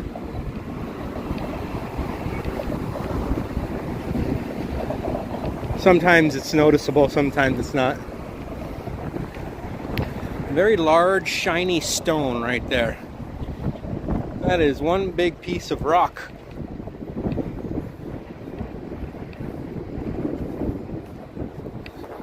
Looks like an obelisk, but it's not the same shape.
Yeah, I gotta check that movie out. That is one of a classic San Francisco movie. The Rock is a very classic movie.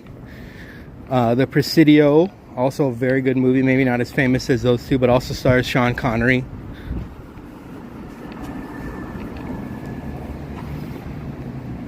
Looks like there's an Afghanistan restaurant there. That looks pretty good.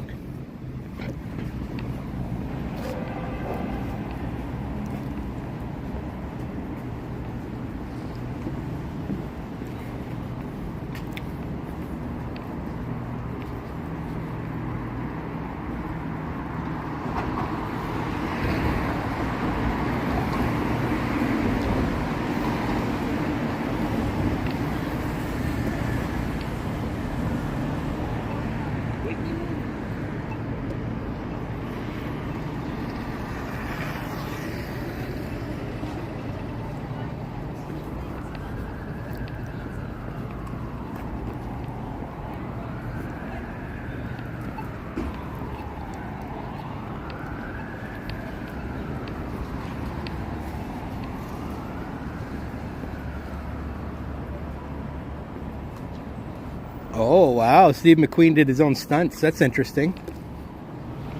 How did Steve McQueen die? Didn't he die in a car accident or something like that? Or was that... No, that was James Dean, who died in a motorcycle accident. But Steve McQueen died young too, right? I don't think I've ever seen a James Dean movie either.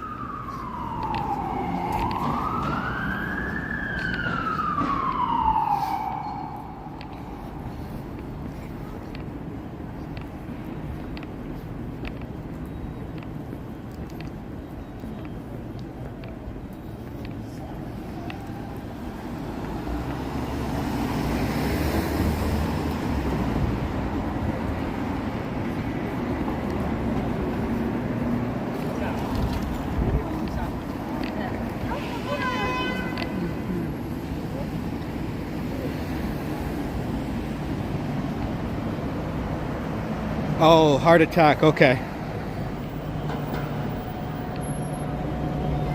And we have our good friend T-Shods with us. Welcome, T-Shods. Nice to see you, Tara. Happy Thanksgiving. Well, I know it's not Thanksgiving in Canada, but happy American Thanksgiving to you. Your hubby, Anthony. T-Shods has a great channel from Toronto. She's a superhuman walker, or she was that one day when she walked the entire length of Yonge Street.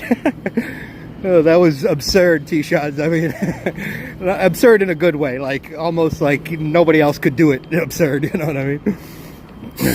No, that was an amazing feat by you, and your determination is what got you through it, and also a lot of support from everybody. Well, welcome, T-Shods.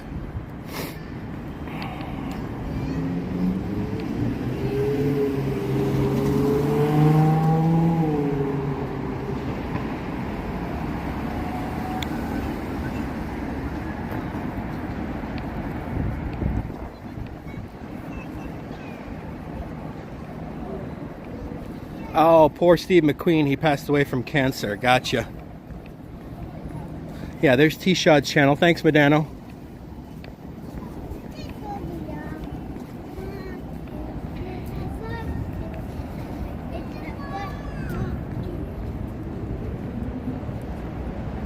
Very nice weather for American Thanksgiving. Oh, I was so happy to support you, T-Shots, when you were doing that walk. It was a great walk on your part, and we're all very proud of you for completing it. And you know, you're an inspiration to the rest of us streamers. And it is a beautiful day here. It's like around, let's check the temp.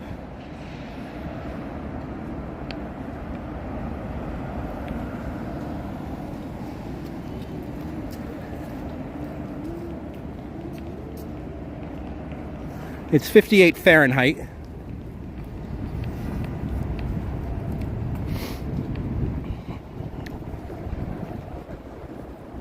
Christopher Dotson's with us. What's up, Christopher Dotson? Christopher, I saw you also do a very long walk the other day. You did 18 miles, which is half of what T-Shots did. She did 36 miles, I believe. So that's very good in one day. I mean, that's amazing, actually. Welcome, Christopher. And happy Thanksgiving to you, sir. I believe you also did the Thanksgiving parade today. That was, that had massive viewership on Action Kids channel and Walking Commuters channel and CFAT's channel. They probably sucked up all your viewers there, Christopher. But when Action Kid and CFAT and Walking Commuter are all going live in New York, you're pretty much out of luck.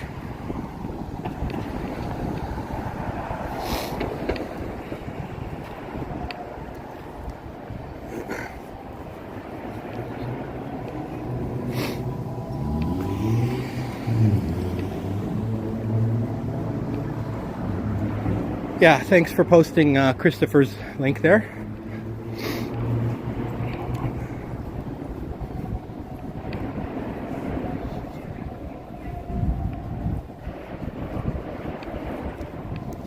Yeah, and Christopher, you kind of flew right through that 18-mile walk. I feel like you walked really fast during that whole walk.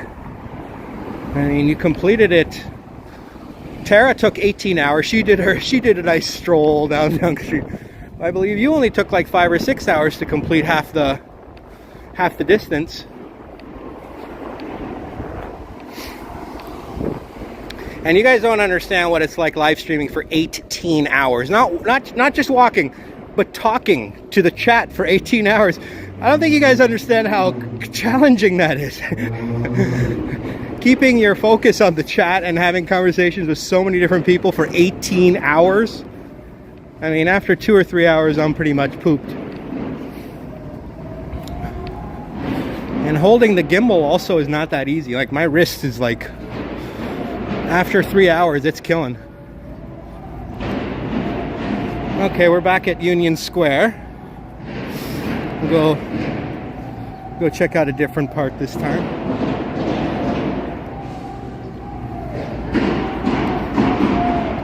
There's the strikers. You can hear that, I'm sure.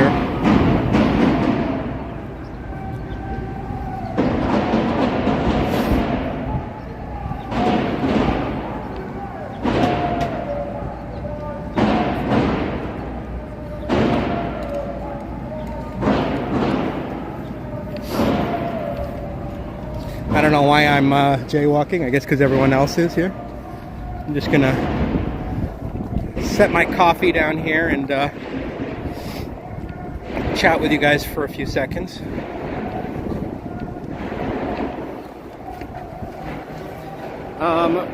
Tara's saying at the end of she had to look away and focus. When you were doing those last few miles, I was hoping that like nobody would talk to you, like Liam was there. I wish he would just like shut up and let you just go, you know what I mean? So that you don't have to talk to anyone, focus on anything except finishing the race. And but Liam's a great guy. He does, he just wanted to keep you company. But I was like, nobody talk to her, nobody say anything in the chat to her, let her just go.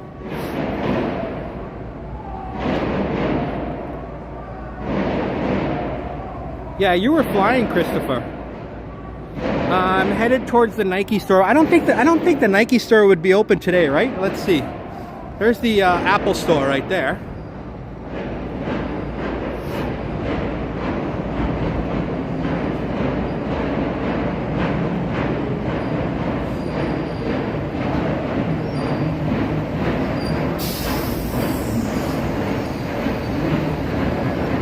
Laser focus towards the end. Yeah, I know, you really had to dig deep. I mean, you must have been just so tired at that point that like your brain and your body must have been just completely on autopilot, really, and just wanting to focus on those final last few kilometers. But I'm glad people came in there and encouraged you. Ken Continuum and Johnny Strides, Liam and Vasily and Henry, and when your husband showed up, that was so touching. You you started crying and out of sheer joy and out of sheer exhaustion probably when Anthony showed up. So that was good television, T-Shots. It was obviously real. It wasn't fake television, but it made for very good, compelling YouTube watching. And so we were all there till the end for sure. No one was turning that channel.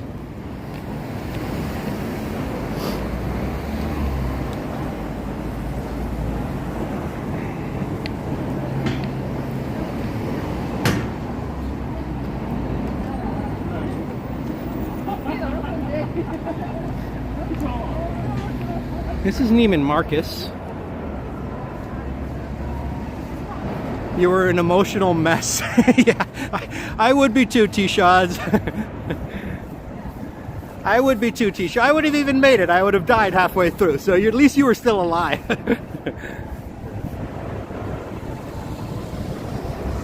Yeah, I heard that, Paul. It was that sucks. Oh, is that how she did it, Cole? Ah, I was wondering how she got through the 18 hours. Ah, so she had a trick up her sleeve, huh?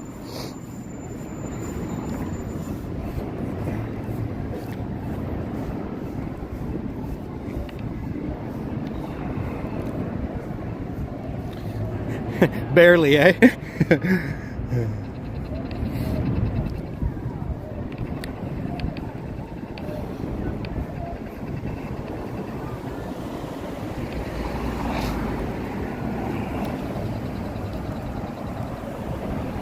519 Media, welcome my friend. What's up, my man?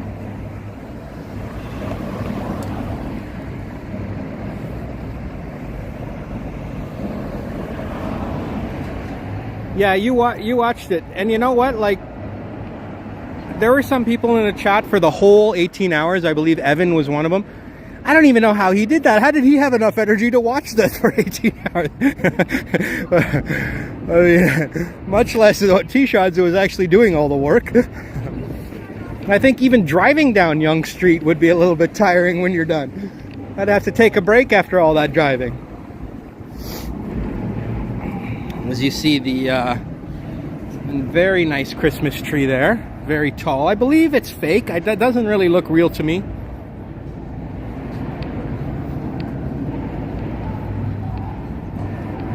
And Saks Fifth Avenue is back there. And then, of course, this is a high-end store called Laura Diana or Tiana or something. But this is, of course, the flagship Macy's, which even has a Toys R Us inside. It's closed today, but this is a Toys R Us. I don't know if you can see anything through the window, but there's a Toys R Us in there that's like, it's a small Toys R Us. Just that's part of Macy's here. Not open today, boss.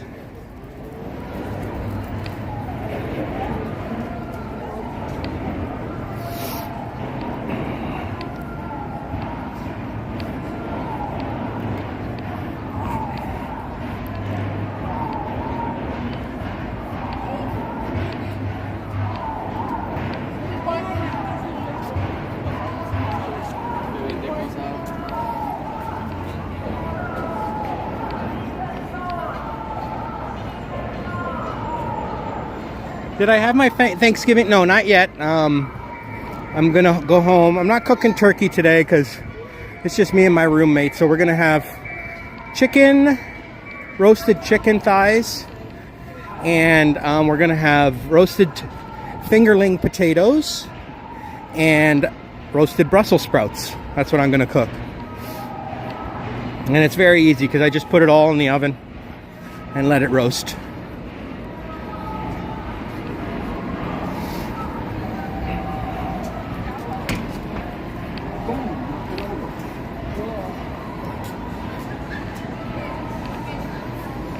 We did have a Friendsgiving thing there on Monday night with a bunch of my friends, my roommates, co-workers. And so we had 2 turkeys. One was a smoked turkey and one was a deep fried turkey. They were both delicious. And tons of other food. It was kind of like a potluck where everybody brought something.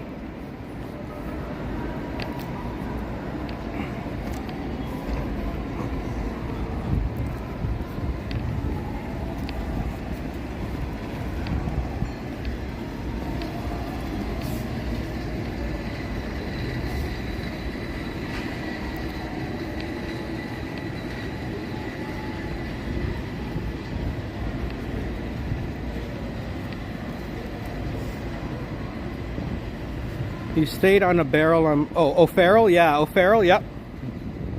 Deep fried turkey is so moist. Yeah, and so smoked turkey, actually. They're both very good. Both ways are a very good way to cook turkey. I kind of even like the smoked one a little bit better. But you got to like flatten it or something. You got to take like, I don't know how they did it, but they kind of like spread eagled it before they cooked it.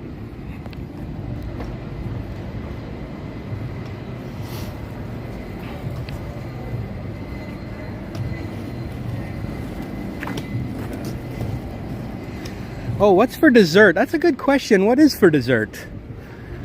I don't think I have any dessert yet. I should get something, right? Right here. Okay. There's another icon. There's another. Famous cable cars here. Maybe I'll get like some ice cream or something for dessert.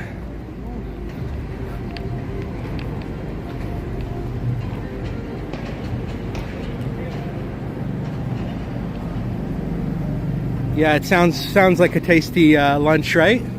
I do cook that kind of stuff once in a while, like potatoes, Brussels sprouts. I like asparagus too in the oven. I like roasted carrots in the oven. I like chicken thighs because they stay a little moist compared to chicken breasts, so you don't. It's not. You can keep them. They don't dry out in the oven, so they're nice.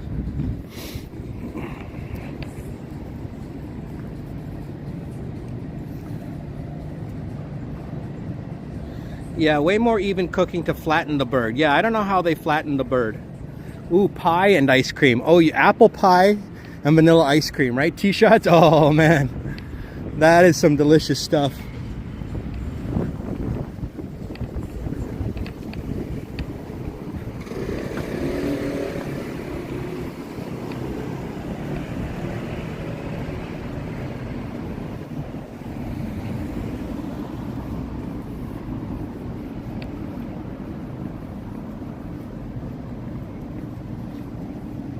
Oh yeah, nothing like a good old-fashioned apple pie on Thanksgiving, right? A lot of people like pumpkin pie. It's okay, but I'll take apple over that any day.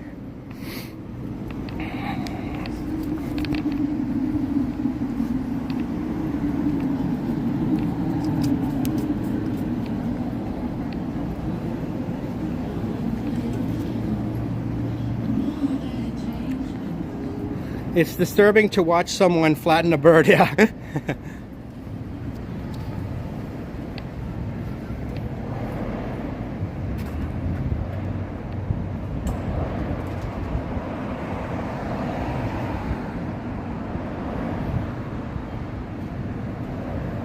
Oh, T-Shots was saying that when you were going up Hogs Hollow Hill, you were thinking of me. Yeah, the hills in Toronto, the one you were walking up was steep, was pretty steep, but very long too. Like it was like you had to keep going and going and going and going. Here the hills are very, very steep, but they're not like super long unless, well, today I walked all the way up Nob Hill. But you know, there's different landings. Each time you get to an intersection, you can stop. It's kind of like a landing, kind of like base camp, basically, and then you can make your way towards the next hill. But yeah, you're right.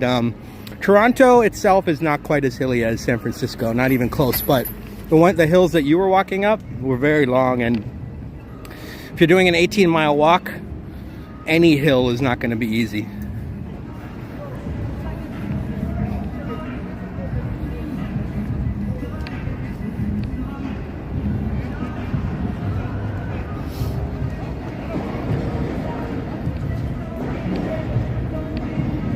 The one live stream where you were climbing up was crazy. Oh yeah, I think I know which one you mean. Today too, I was almost out of breath by the time I hiked up Nob Hill to get to the Fairmont Hotel. We have a professional break dancer here.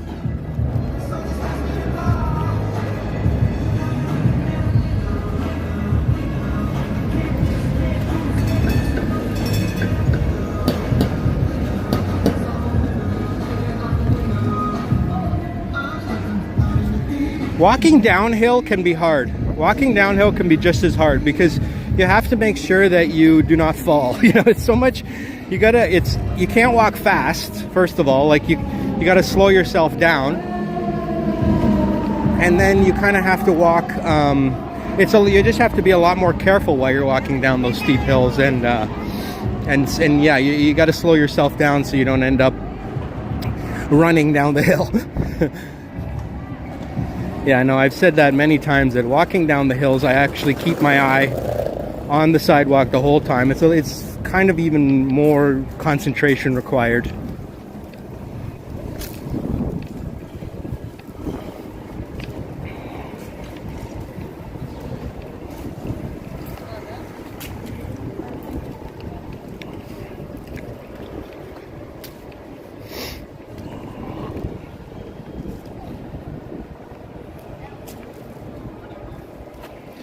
It says, one of the finest street clocks in America, erected by the Albert S. Samuels Company, dedicated to the public of San Francisco, insured by Lloyd's of London. Any person damaging the same will be prosecuted.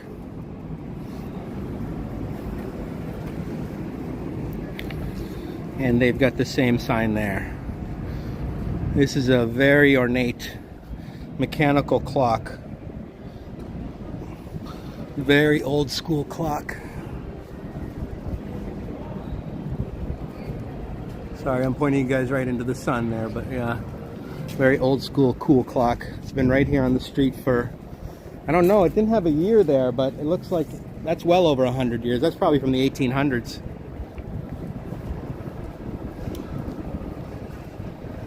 Okay, we'll see you, Biffin. Take care, my friend.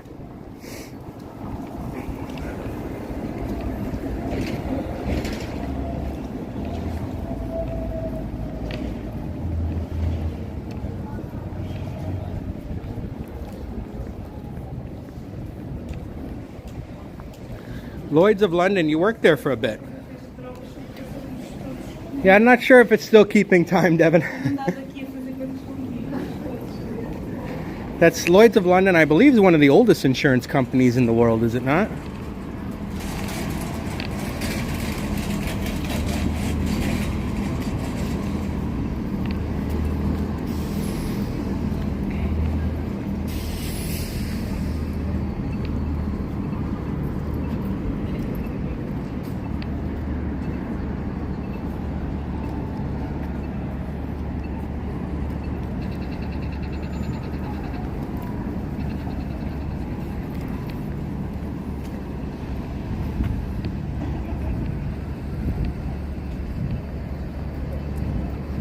All right, Israel, take care, my man. See you next time.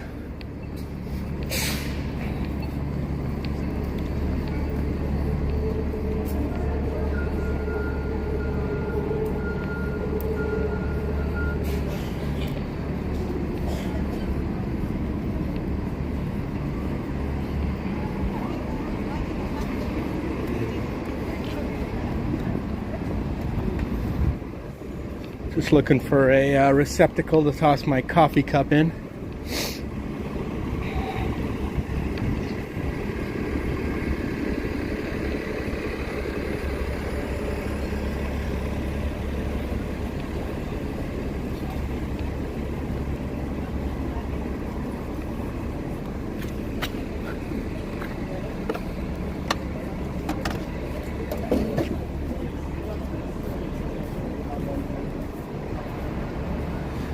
Boom Productions. 50 centimeters of snow, Boom? Are you kidding me? What's up, my man? 50 centimeters of snow.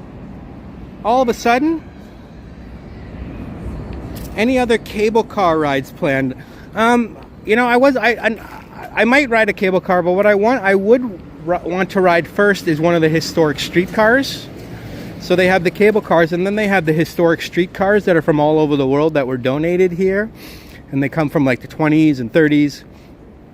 And so those are like electric streetcars. And so I want to go on that next time I do a ride. But yeah, I'll definitely do cable car at some point as well. The cable car is fun though, because you get to hang out on the edge.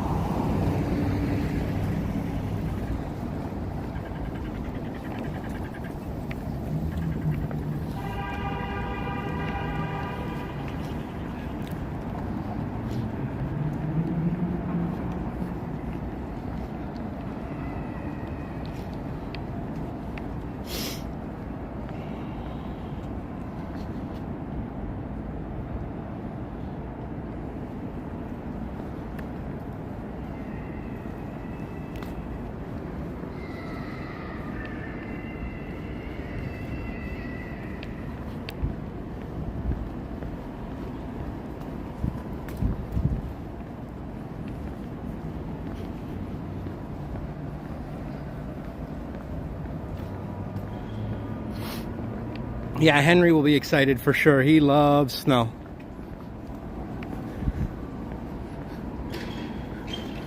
And the dude doesn't get cold, eh? Like, he'll be out there 5-6 hours. The weather is like minus whatever, and he's just walking around with like barely a jacket on.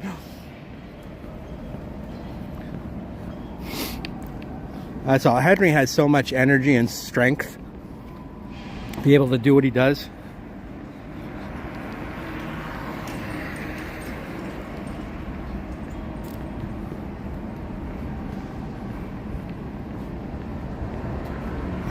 We've got another iconic street. This is not a clock. This is, I believe, a street fountain.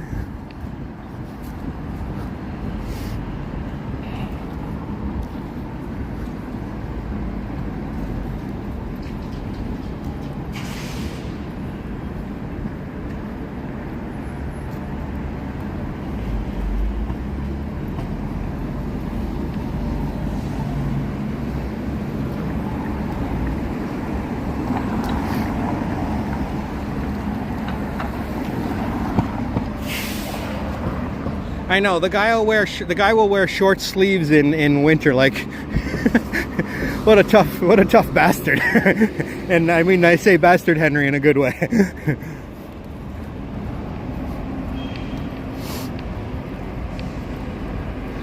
And Paul says he has a pet emperor scorpion. Ooh, don't get bit.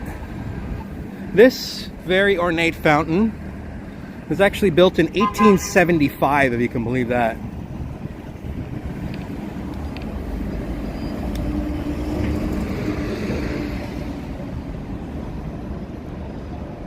Oh no, sorry, 1916. Yeah, this is a different one. This is to remember Christmas Eve 1910, when Louisa sang to the people on this spot. But there is another, there's another one that's from 70, or, oh yeah, this is the one. Yeah, this is the one right here. Presented to the citizens of San Francisco by Lota, 1875. This is Lotas Fountain. And I don't think it's been in this exact spot since 1875, but it's been on Market Street. It's been, I think it was down there when it first came, and then they moved it here. And I believe it's famous because they used the water from this fountain to put out some of the fires from the Great Fire of 1906. So Medano, this is one of those historic streetcars that I'm talking about.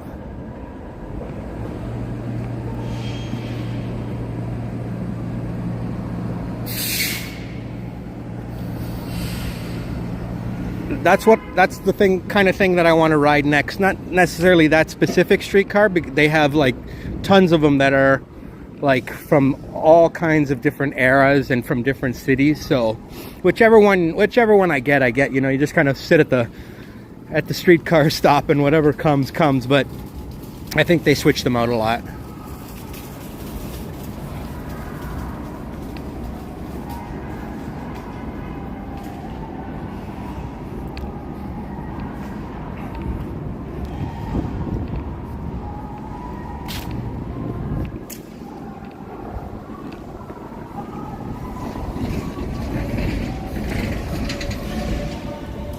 Yeah, that would be cool, right? It is like out of a time machine. You liking it, T-Shods? Very cool, right? San Francisco has quite a bit of history here. It used to be just bursting with cash. Very, very rich people lived here. They still do. And so they built a lot of nice stuff here, like that Hobart building right there.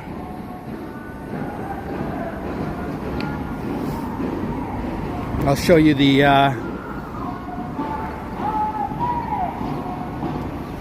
oh, we've got another strike here. It looks like every luxury hotel in the city's on strike.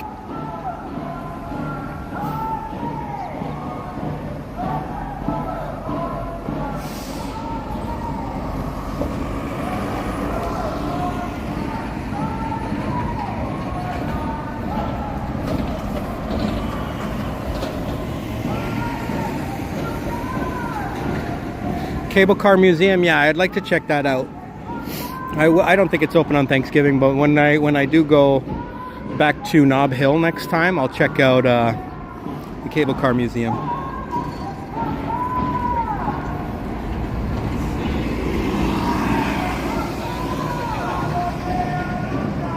Peter Roos, happy Thanksgiving, sir.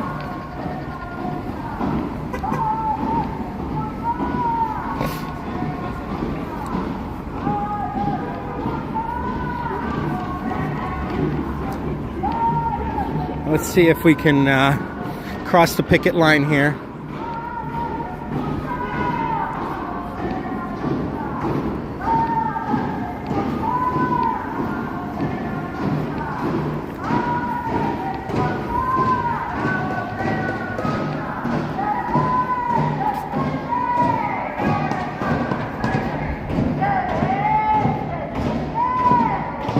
Medano, thank you so much. 10 memberships. Awesome, my friend. Appreciate that. Thank you for letting me know, Devin, because it doesn't show up on my chat. I can look at my other phone, though, here.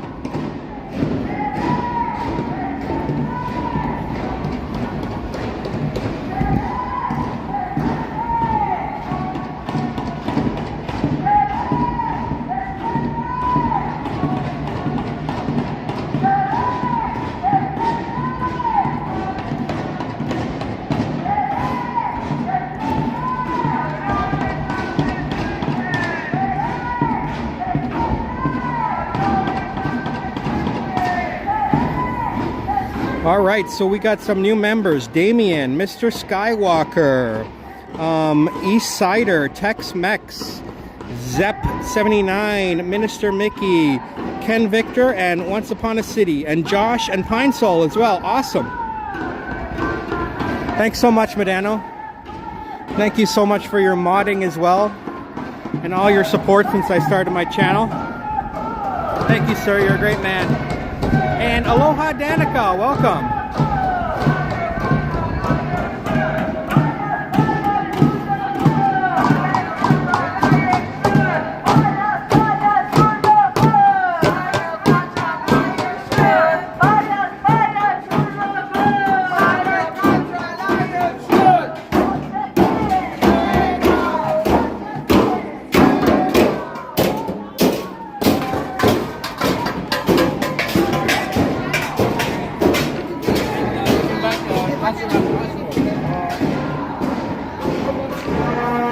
I want to go in there.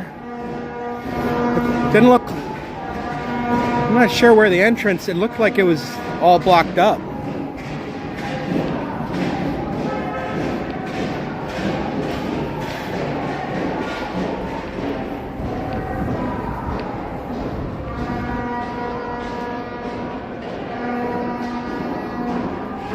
Let's go around the other side, eh?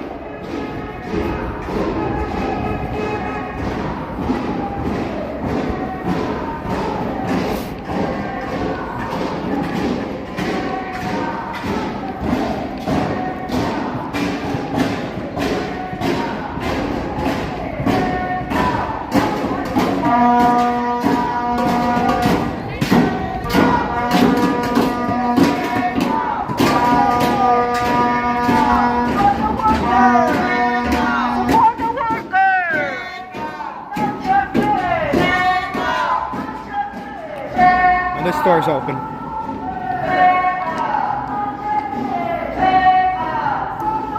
This is very beautiful.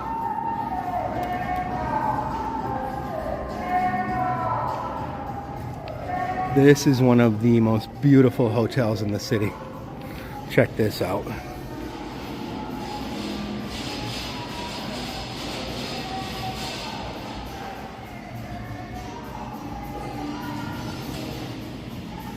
Magnificent huge tree in the middle. How are you? This is the Palace Hotel, the Palace Hotel. It's got a beautiful glass roof.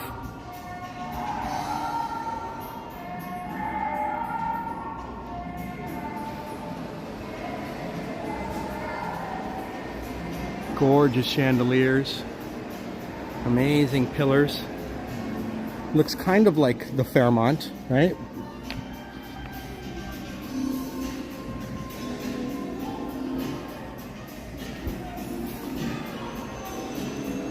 Look it up there, all those little nooks and crannies where you can... So many secrets here in this hotel. This is a very old hotel. I can't remember what year it was built. It might even be from before the 1906 earthquake.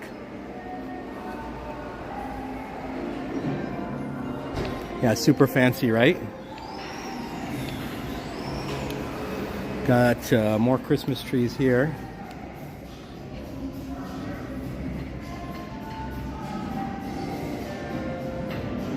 Yeah, gorgeous atrium, right? And, sorry. Yeah.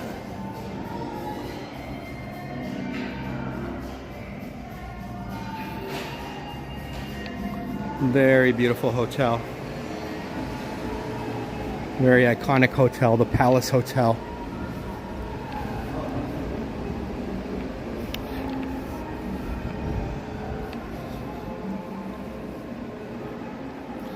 They have a lot of artifacts, oh yeah?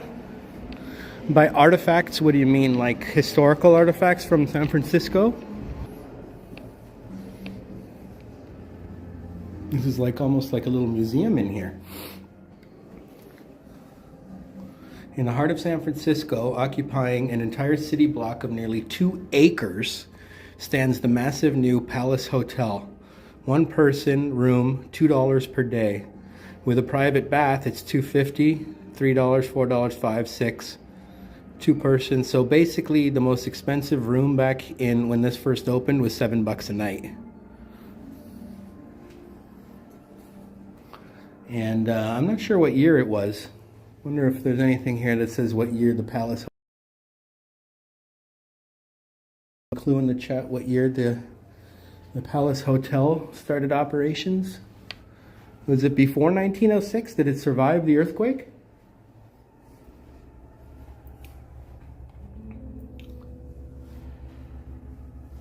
Rebuilt after the 1906 earthquake, and in 1909 it reopened. Thank you, Devin.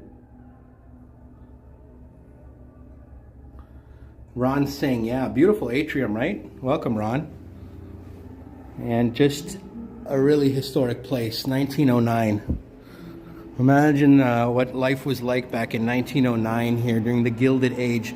I mean, they built some nice stuff in the early 1900s. Eh? Like, look at the designs that they had. Look at the architecture and the interior design that they were able to build in the 1900s. Look at the flooring. Look at the doors.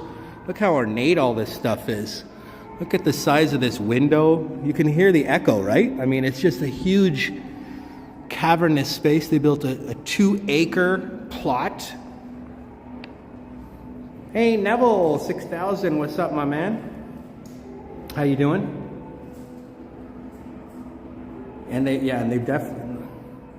King Kalakua, the last ruling king of Hawaii, died while staying at the hotel. Cool. Yeah, it has been kept up well.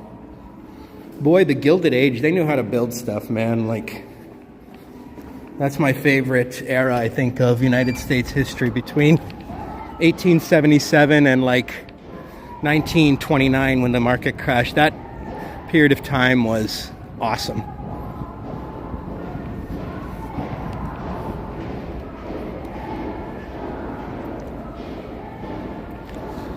Yeah, but going to the dentist in 1900, I imagine it would be. Did they even have any anesthesia back then? They just tell you, here, drink a couple shots of whiskey before I pull your tooth?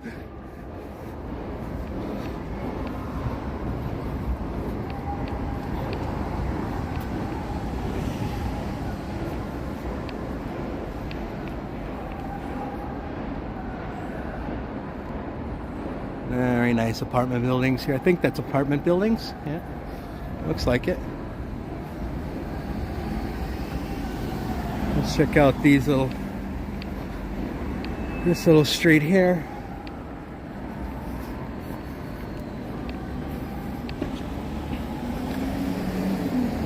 As you can see, the streets are pretty clean around here.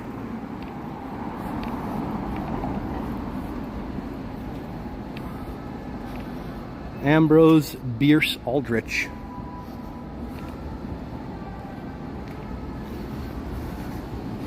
Most alleyways have a lot going on in them that you don't want to be part of.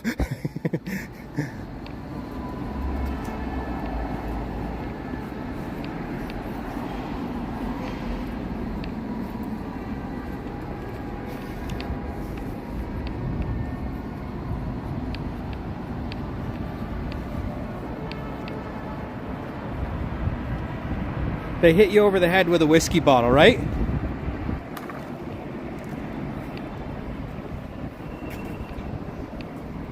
Norman Bridge by you, 2,000 years old, never been repaired, but it's still used. Wow.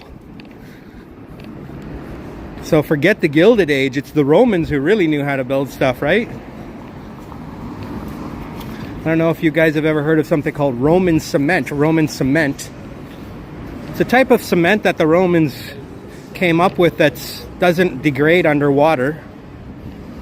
It's like we've lost the recipe to it. Basically, we don't even know how to make it anymore.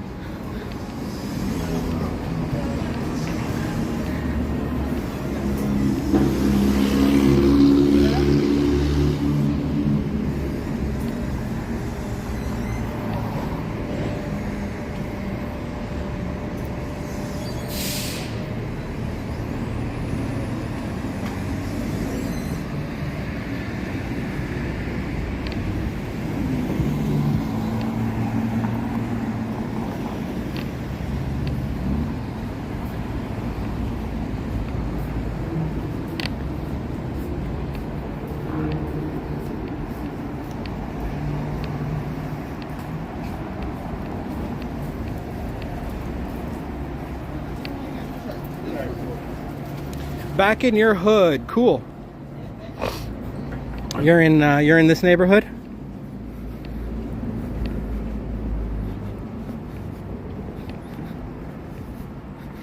I feel like this is SoMa, right? Or certainly the nice part of SoMa.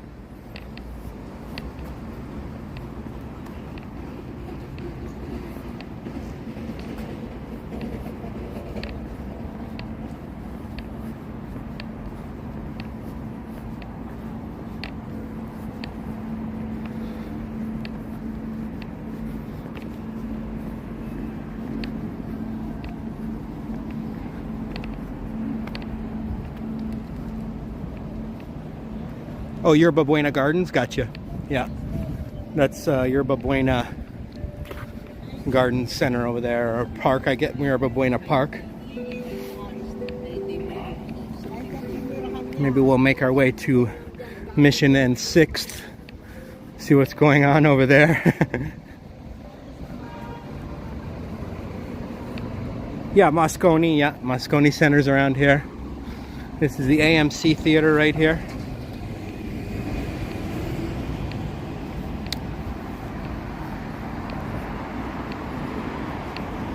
Nice old church here.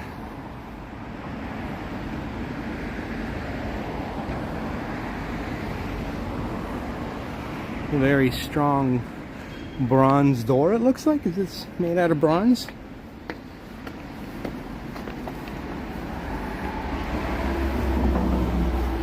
Yep, that's made out of bronze. Bronze is such a fascinating metal.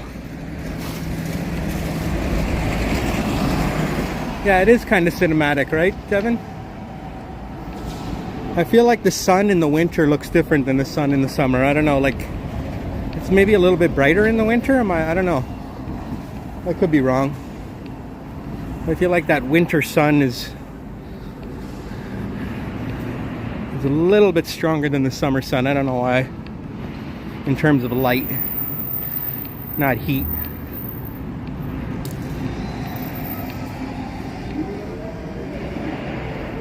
They could be copper cladded. Copper does turn green. Copper turns green. Does bronze turn green too, Devin? I can't remember. Or does bronze just stay bronze forever?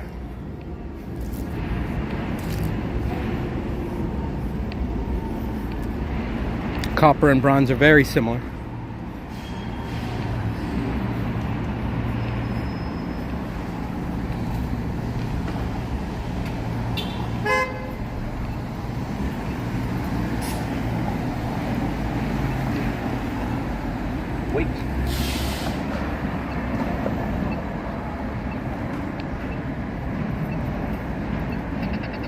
Dan Fertile, happy Thanksgiving. Longer shadows, yeah, for sure. Oleg, what's up, Oleg? How's everything in the Ukraine? Or it's not the Ukraine, but Ukraine. There's Mel's Diner, which is Mel's Diner. It's a very iconic place here in the city. I know I say the word iconic a lot, but can't remember what movie it was off of, but I think Mel's Diner was off a movie or something. I'm not sure.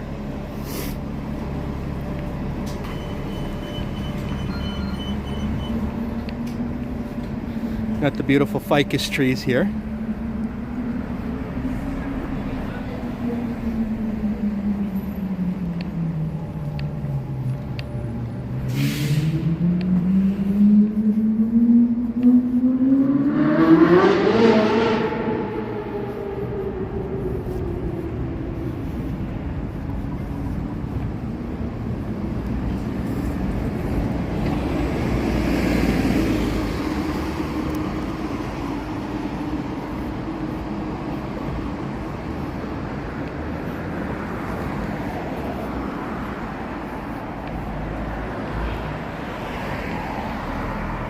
The movie Alice Doesn't Live Here Anymore. Okay, I don't know if I've ever heard of that movie.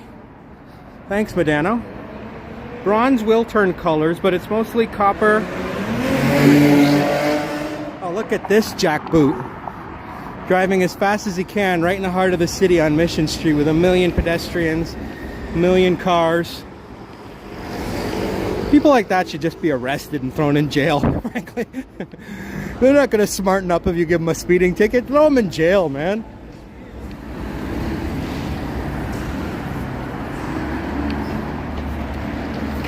The guy on the street just agreed with me what I said. He's like, yep, speeders, throw them in jail. When you're driving that erratically, you're going to kill people. This isn't a highway. This isn't an interstate. This is friggin' the most busy, the most pedestrian major thoroughfare in the city. Mission Street.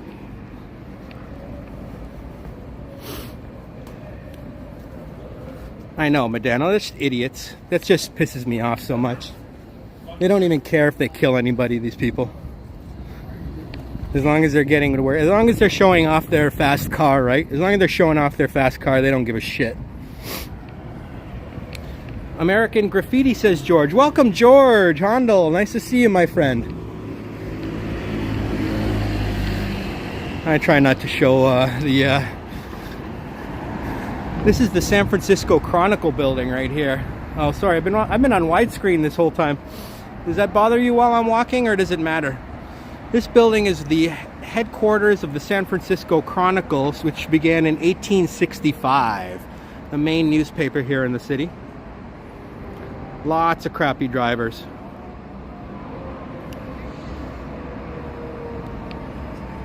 Oh, you'll be there tomorrow, Boris? Bloomingdale's coming in. Yep, I went past Bloomingdale's. Yeah, I think all of California has people who drive too fast. This is car country, you know? This is car country. And so they think that, you know, that they're just supposed to drive fast all the time. The pedestrians should just get out of the way. This building here is very famous. This is called the San Francisco Mint. The San Francisco Mint.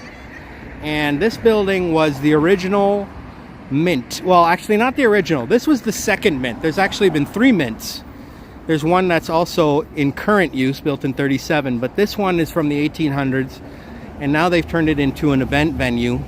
But it used to be where they actually made coins, in this building right here.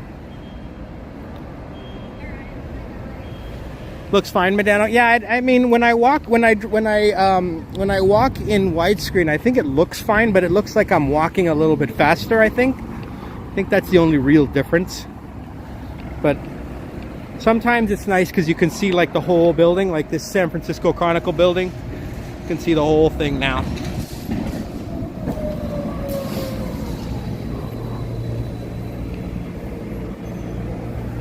Yeah, I hear you, Neville. Absolutely. Yes, thanks, Medano. If everyone could click the like and subscribe if you haven't done already.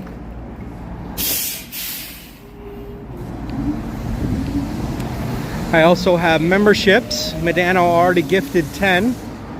But if any of you guys are interested in seeing exclusive live streams and exclusive videos, you can click that dollar sign there and sign up for the membership. There's 3 different tiers and they all have different perks.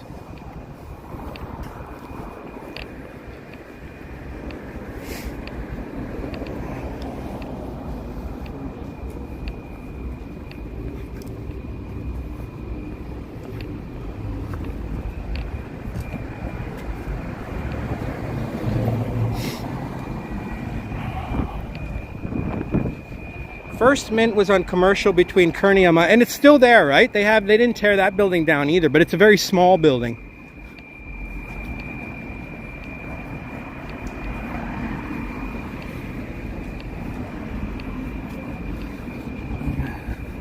These hotels are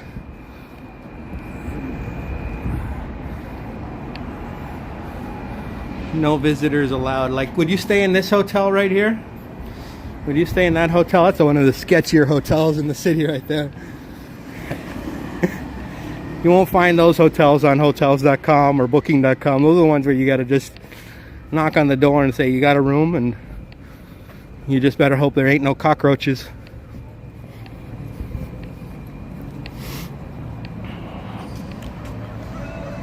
Yeah, it does look clean here as we but the thing with Mission Street is when you're at Mission and First, it's very clean. And then as you walk south and you keep going and you keep going, it just gets worse and worse. By the time you get to Mission and 24th, oh my God. Here we come. Actually, it's going to start now, to be honest with you. Mission and 6th, right here at Monarch Nightclub, which is across the street right there. Monarch Nightclub is really like where all the action starts, as you can see. Now, are you going to still say that Mission Street is clean? I mean, this guy's cleaning. That guy, thankfully, is doing some cleaning here. But look at this. And you just wait. You just wait.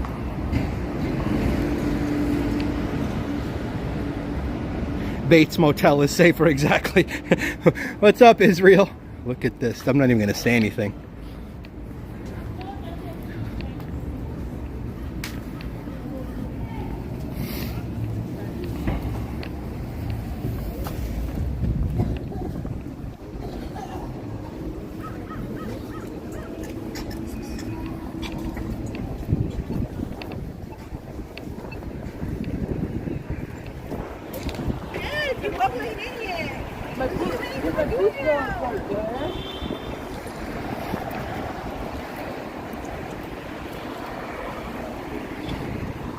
This area, it's safer not to talk. I'm just going to walk.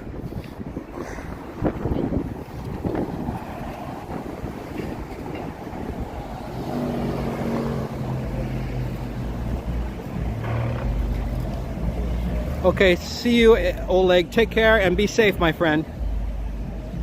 I know, Boris.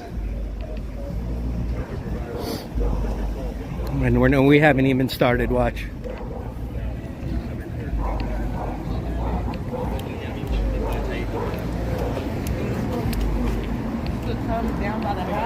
You guys in Toronto think Sherbourne is bad. Oh my God.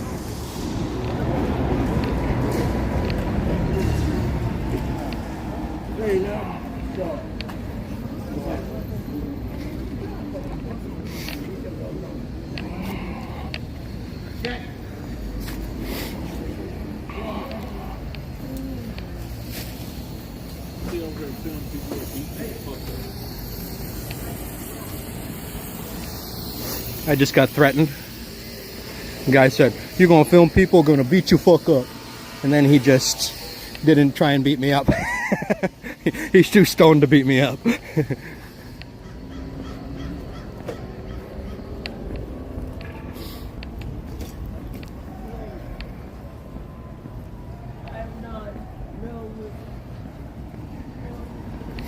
I do feel bad. Like, I feel bad for the people that are so hooked on drugs they can't get off.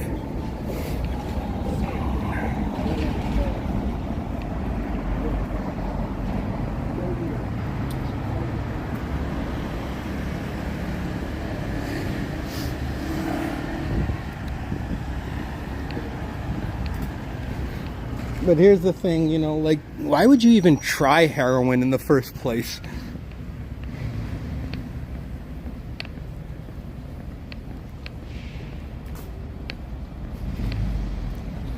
Like, why even, like, go down the road of trying heroin and fentanyl and crystal meth? You know they're extremely addictive. You know your life is going to be basically ruined after that. Like, if you really need to get a buzz, can't you just smoke a joint and, like, drink a beer or something? I mean, cannabis is legal. You can go to the dispensary and grab as many joints as you want. No one's going to bother you. No one's going to arrest you. It's totally legal. And you can still get totally buzzed. And chances of you being homeless and living on the streets just by being a marijuana smoker are pretty slim, right? There's a lot of marijuana smokers that don't end up homeless. They live just fine. But as soon as you get into heroin, crystal meth, fentanyl, your life's pretty much going down the drain at that point. So why even try it? Like, seriously, I wish I could talk to these people and just say, dude, put away the heroin, go get a joint or something and just get high that way. I mean, geesh, you're ruining your life. You're not going to make it to the age of 80 if you're a heroin addict.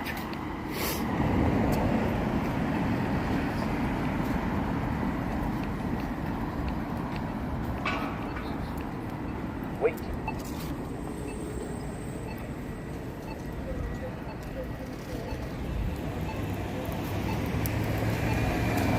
True, nothing is perfect. More like the area around Sherbourne and Queen. No. Sherbourne and Queen, Ken walked by there yesterday, Neville. I know it's bad, but it is not even close to bad as SoMa and the Tenderloin. Oh, man. Toronto's not bad compared to San Francisco. I don't think they have as many fentanyl addicts over in Toronto. I don't know. I could be wrong, but I feel like that drug has not infiltrated Canada as much as the United States. That is the worst drug that's ever been invented by man.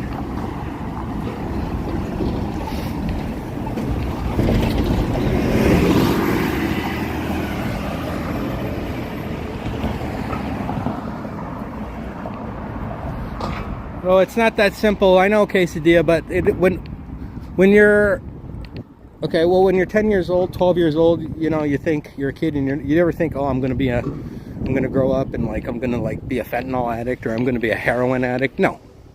In fact, most kids they don't want to touch that stuff. So I know as you get older, things change, but that thing should always be in your head where you don't want to go down that road of being so addicted that your life gets completely destroyed, where you can't socialize anymore, you can't go to work, right? No one's gonna hire these people because they're so strung out. I don't know if they can work, you know, you got to be focused when you work. And so at that point, it's kind of, you've given up.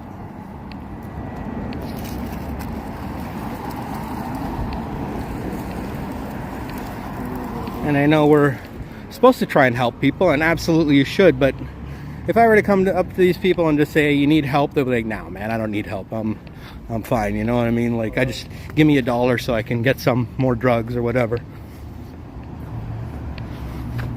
They have to decide within themselves that they need help.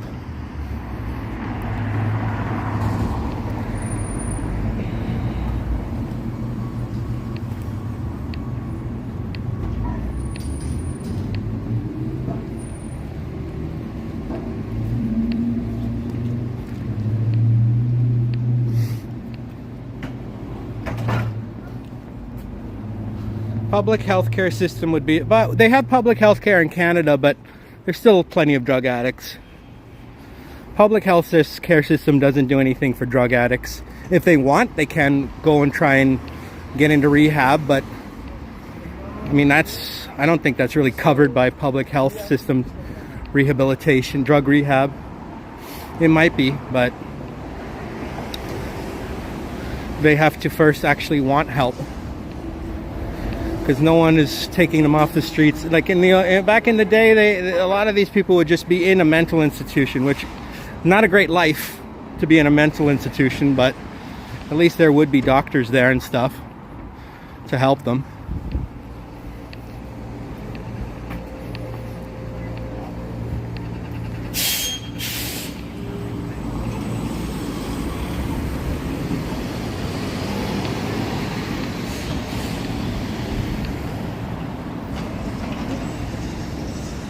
It used to be the strongest vice everywhere was cheap wine, but now people have gone way down the wrong road, and I don't know if it's like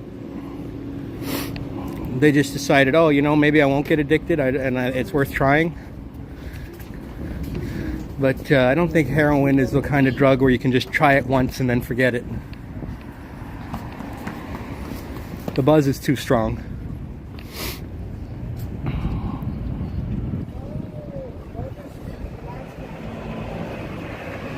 True, they did have crack in the 80s. Yep, and crack was very bad. Crack destroyed a lot of neighborhoods. A lot of people died from crack.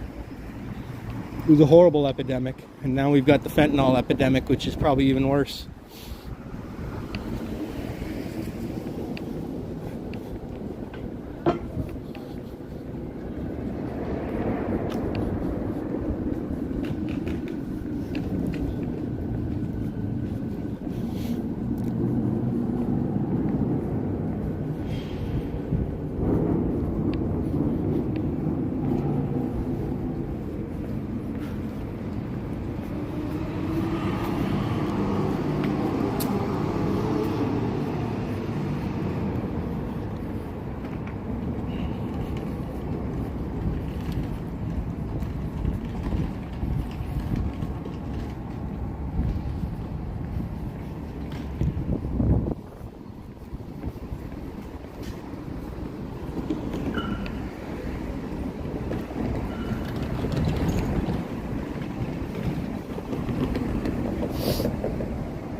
That's San Francisco's City Hall. San Francisco's City Hall.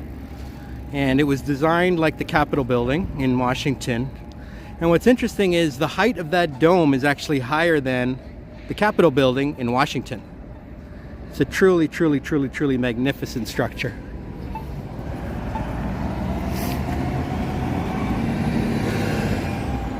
And this is a statue of Simon Bolivar. Simon Bolivar.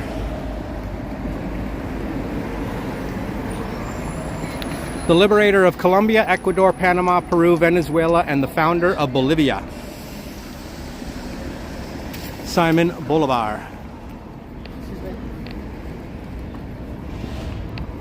The name's Carrie.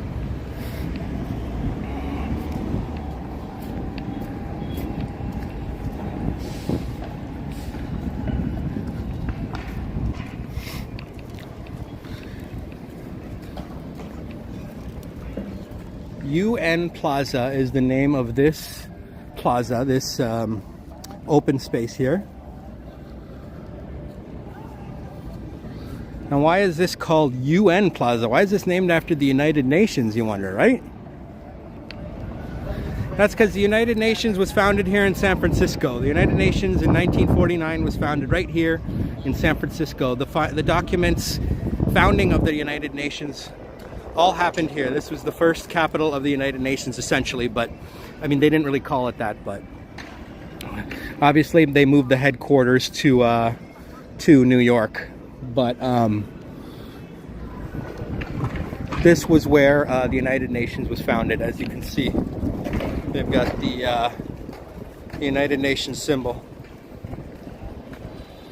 Neville, yes, absolutely. That City Hall is still the active City Hall, yep. And see these globes?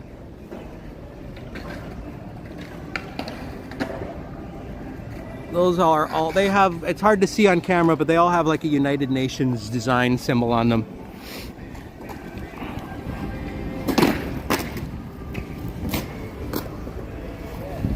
And it's got a big like thing here. It says, to establish conditions under which justice and respect for the obligations arising from treaties and other sources of international law can be maintained, and to promote social progress and better standards of life in larger freedom. That was the purpose of the United Nations.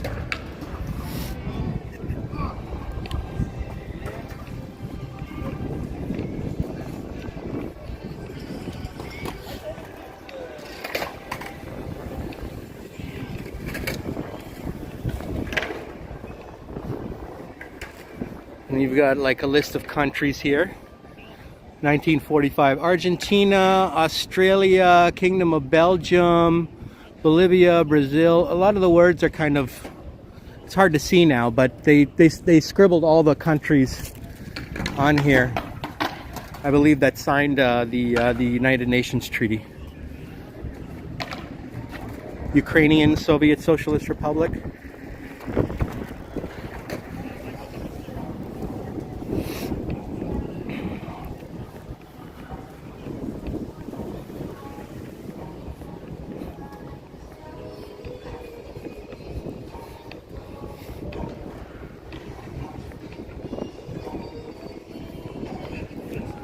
And this is the Universal Declaration of Human Rights. The Universal Declaration of Human Rights, which was the essentially the founding document. Well, not the founding document, but the document of the United Nations, which referred to human rights. And as you can see, there's the symbol. Simon Bolivar statue, exactly, Israel. You know who Simon Bolivar is. And here it tells you which parallel we're at.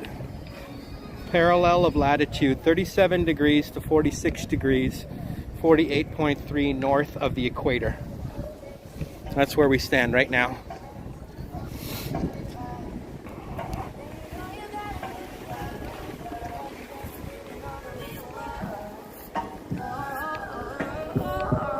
So as you can see, there's quite a bit of history here in San Francisco. It's a world-class city that's been partially ruined by the people that live here and other people that have come up, but I think it still has a bright future.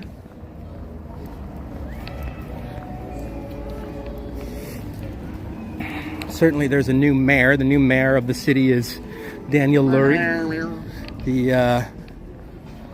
the scion of the Levi Strauss dynasty. He's the heir to the Levi Strauss fortune. He got elected, which was founded here in San Francisco. Jeans were invented by Levi Strauss in San Francisco in 1853.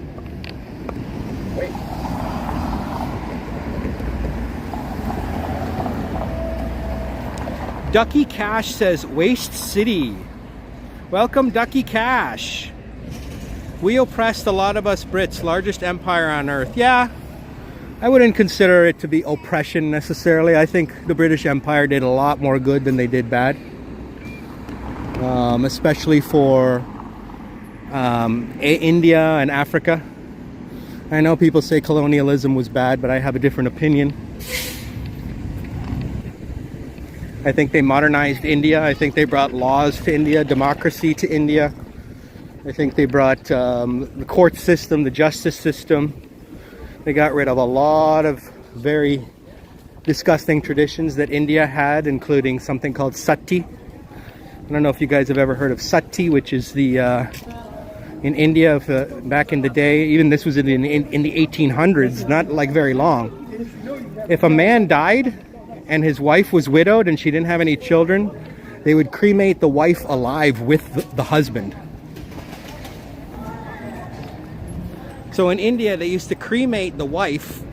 Even though she was still alive, they would cremate her with the husband. They would burn her alive. It's called sati. And when Britain took over, they got rid of it.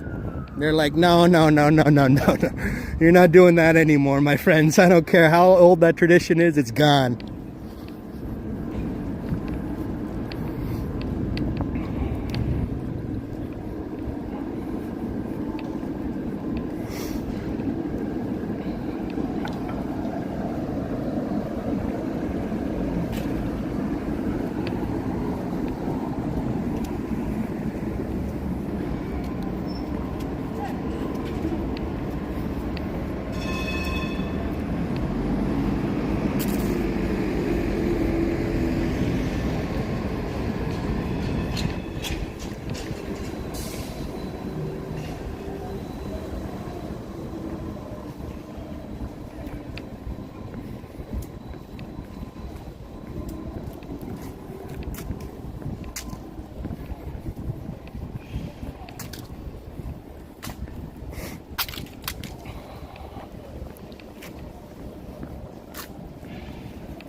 Roberto, do they have a Staples in Canada there? Oh, do they have Staples Canada? No, they have Staples US. Robert Sprite, welcome. No, they don't call it Staples US, they just call it Staples actually. This is Habibi's Birria. That's interesting because Habibi, it means buddy in Arabic, but Birria means like a goat stew in Spanish, so it's a mixture of Mexican and Arabic food. That's interesting. I've never seen that, Mexican and Arabic food.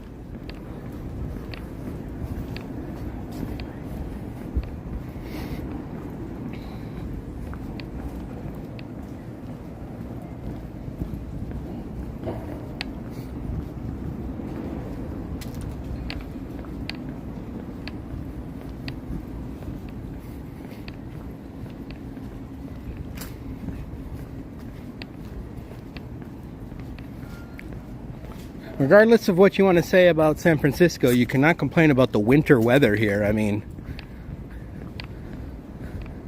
60 degrees at the end of November.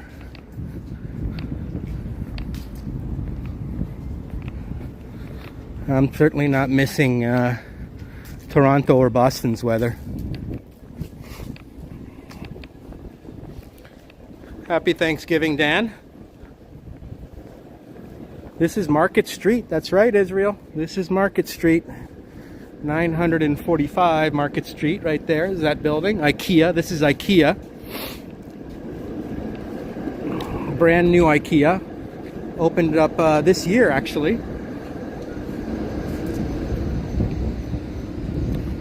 And And there's one of the cool streetcars. Wouldn't it be cool to ride into that yellow sucker? Look at the colors on that. That is just that's a snazzy streetcar right there, right? That is a snazzy ride.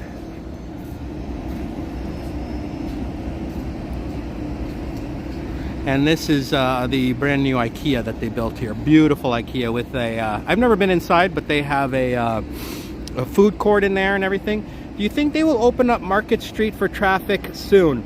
I don't know. I hope so. I don't know what Daniel Lurie's position on that is, but I know that the other guy that was running Farrell, he wanted to do that, so I don't know.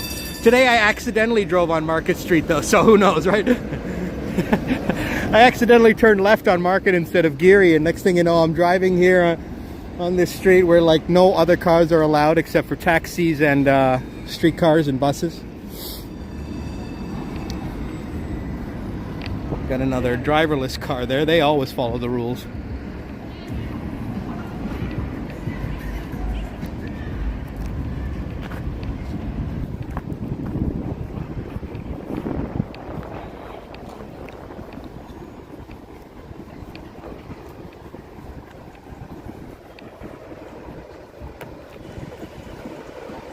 You got a chair from IKEA, turned it into a shelf.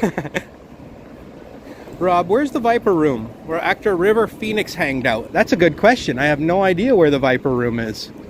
I've never heard of the Viper Room, and I didn't know that River Phoenix hung out in San Francisco. You can look it up for me, Robert, and I'll keep it in mind for next time.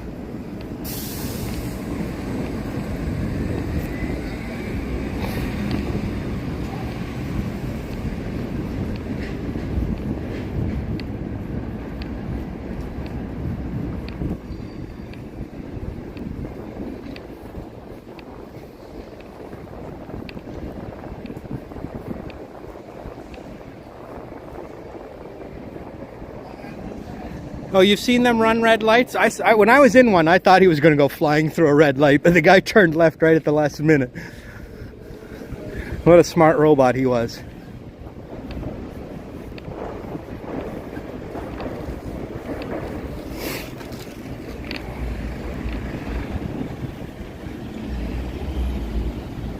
This is another street that you don't want to be really engaging in with folks.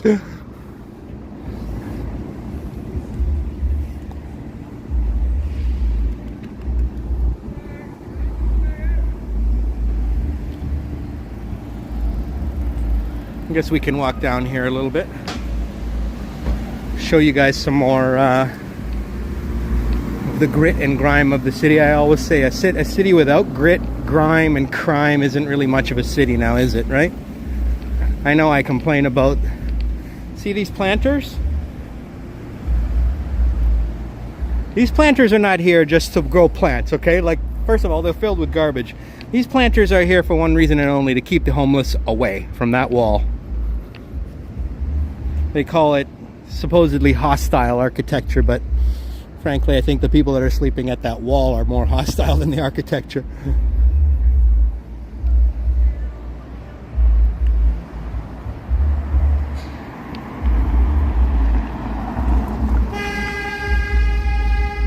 Yeah, just keep driving as fast as you want on these streets. It's not like there's only a million pedestrians. There's children here. There's a guy with a stroller right there. The guy with a stroller right there, and they're driving as fast as they want. When you run over and kill a baby, how are you going to feel? Are these guys even going to care? Sickos.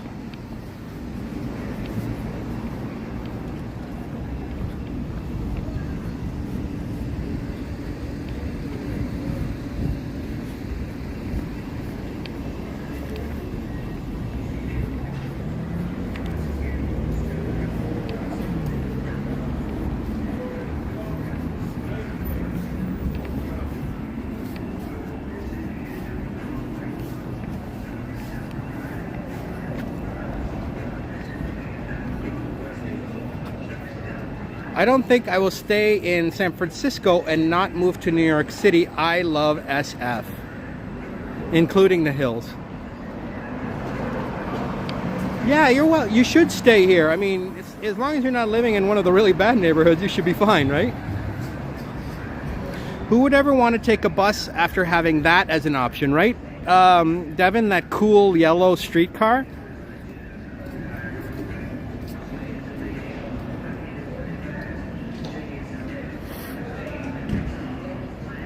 One of the PCC streetcars is dressed in the livery of the Toronto Transit. That's right, Toronto did donate one of the streetcars to San Francisco, one of the old school streetcars.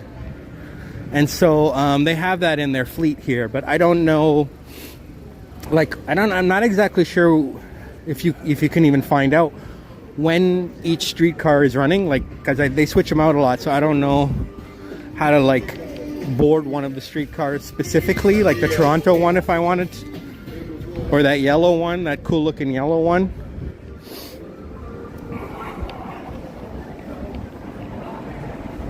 In Germany, the Autobahn allows 130 miles an hour. That's fine, but this is not the Autobahn. There's a lot of intersections here, okay? There's no intersections on the Autobahn. There's no pedestrians on the Autobahn.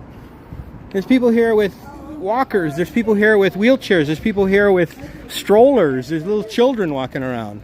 There's a person in a wheelchair right there. You think he wants to see somebody driving at 100 miles an hour on this street?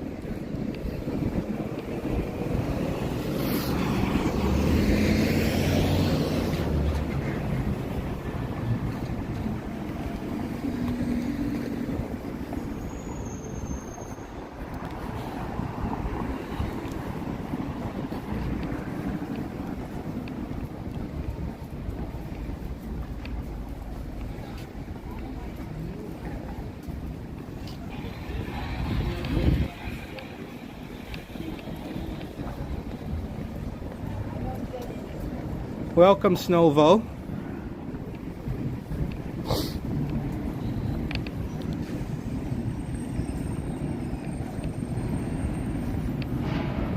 Hotel Warfield. Yeah, that's sketchy. You don't want to be going to Hotel Warfield. That is probably the Hotel Warfield. Yeah, right. Oh, this is the Tenderloin district, folks.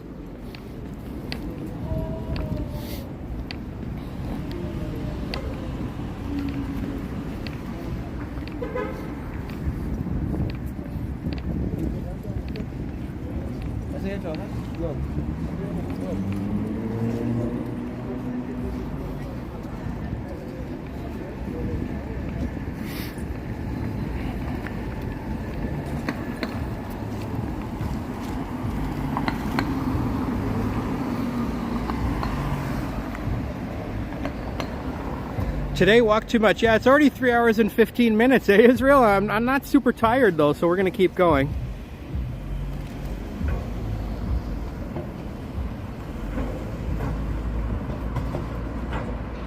Oh, you had the first generation cars there? Yeah. They start out with drivers behind the wheel, and then eventually they get rid of the drivers behind the wheel and somehow the robot drives.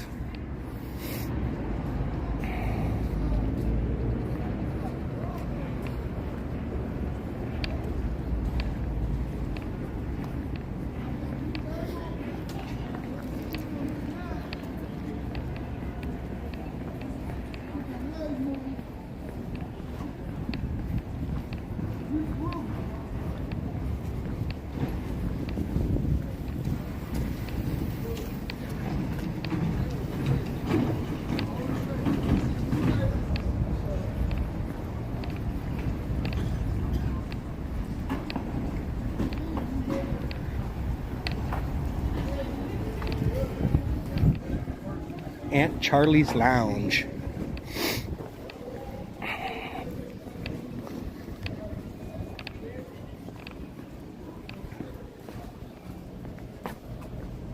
Your kid's uncle lives in New York, works downtown. He said it's ruined by the migrants. Yeah.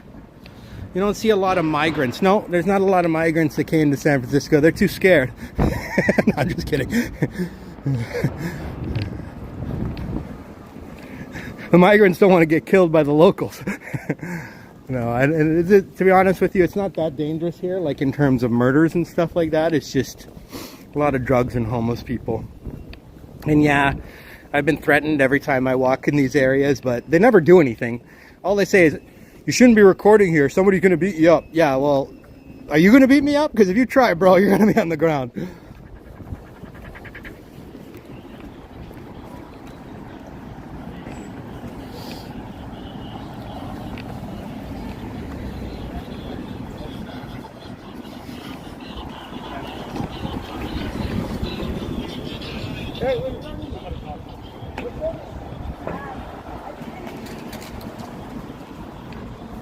Chatty Cathy, what's up? Welcome to the Tenderloin district of San Francisco. They call it the Tenderloin because it's the seedy underbelly of the city. Tenderloin is like the underbelly of a pig, and this is the seedy underbelly of the city. So they call it the Tenderloin. And it's been like this since the 1800s. Over 150 years, this place has been a mess.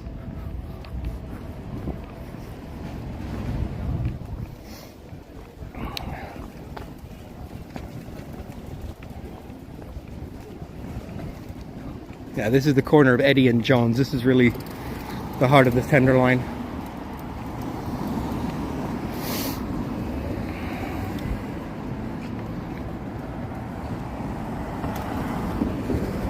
Let's head back this way.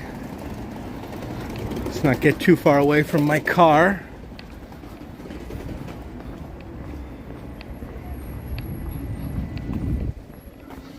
I'm originally from Fairfield, moved to Oakland 18 years ago, and now in SF, and you like it better. Sheng Tao ruined Oakland. You voted for Lurie, and he gave me a fist bump in Chinatown. Now, Sheng Tao got recalled. So the mayor of Oakland, she's only been the mayor for like a year or two. This November, when they had the election, she got recalled. 65% of the people said they want her gone. So she got fired essentially by the people of Oakland. And so did the district attorney too, Pamela Price, who basically refused to prosecute anybody. She allowed crime just to explode in Oakland, and the people are fed up. And so they recalled her too. 65% said, you're gone. I don't usually talk politics, but this is local politics. This election was all about law and order. Law and order. And it's not just in San Francisco. Every city in the United States has gotten bad since the pandemic. And since other events that have happened since the pandemic. So, you saw what happened in the national level. They voted for the one guy who was all about law and order. And here in San Francisco, they kind of did the same thing. In Oakland, they did the same thing. And cities and all around the country, they're like, we want our law and order back. This is too much of a mess, this country now.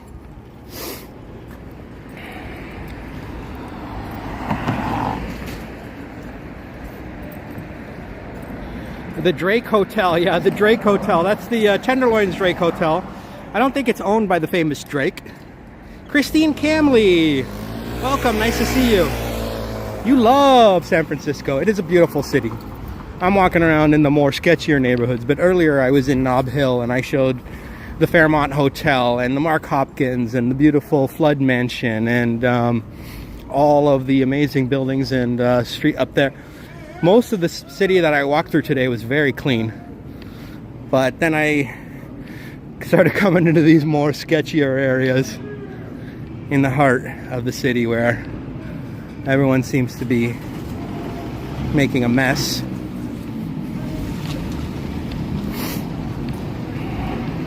I'll probably get threatened here, you watch.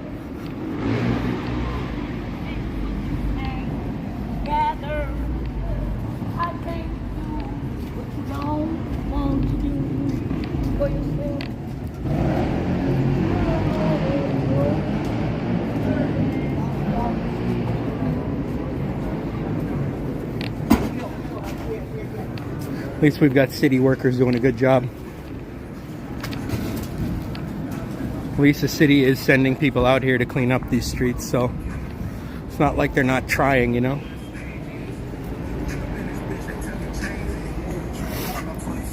Good day, sir. Have a good one. Happy Thanksgiving. Happy Thanksgiving, my friend. Take care. friendliest guy in the Tenderloin right there.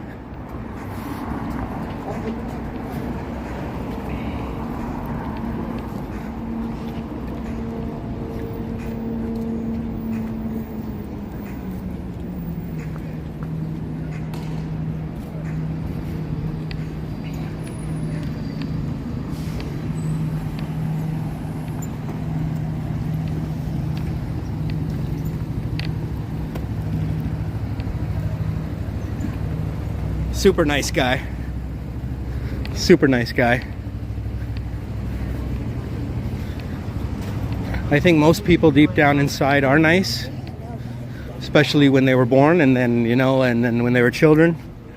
And then as you get older, life can make you not nice. But I don't think it's because people are born not nice. I think life makes them not nice. Hardship and suffering and all that other stuff. And so they become mean and hardened because of all the bad things that have happened to them throughout their life.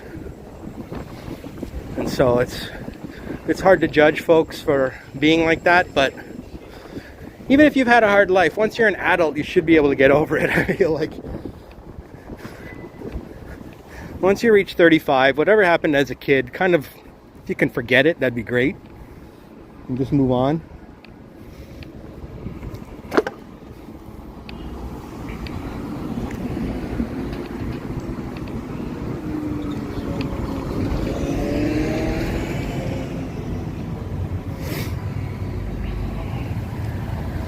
This is the Park 55 Hotel. Park 55 Hotel. It is sad, Kathy, but you know, it's like there's 8 billion people, you know what I mean? And all of us can't be happy and have wonderful lives. Without bad, there's no good really to compare it to, you know what I mean? It's kind of sad, but at least these folks who are downtrodden can at least look up and say it's only going to go up from here, you know. They only have one direction to go to once you've hit rock bottom, right? So if they really want to, they can change their lives, but it's hard. Nothing's easy.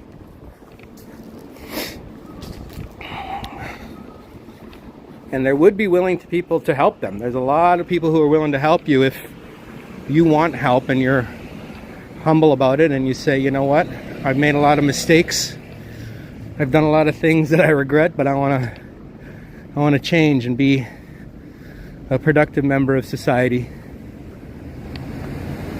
Because when you're not a productive member of society, the rest of society gets mad and says, why aren't you productive? Why do I have to be productive? Why do I have to go to work every day and get, you know, provide for my family? Why can't I also just do nothing? You know what I mean? And it's kind of not fair. It's not easy. Snovo, you need to be a tour guide. Oh, thank you. You like these trees. Those trees? They are cute, right? How did those people got help? Well, the government will help you. Other people will help you. Charities will help you. There's a lot of people that are willing to help. There's so many nice people that are willing to help you. But you have to put that in a position where they can help you. You know what I mean? You have to also be willing to give back. I respect everybody, but if they're going to disrespect society by kind of doing drugs everywhere they want and just setting up a tent wherever they want, you know, then they also have to respect us back in order to receive our respect and our love and our care. They also have to put those feelings back into society, you know what I mean? So it can't just be they are extremely selfish and we are extremely giving all the time.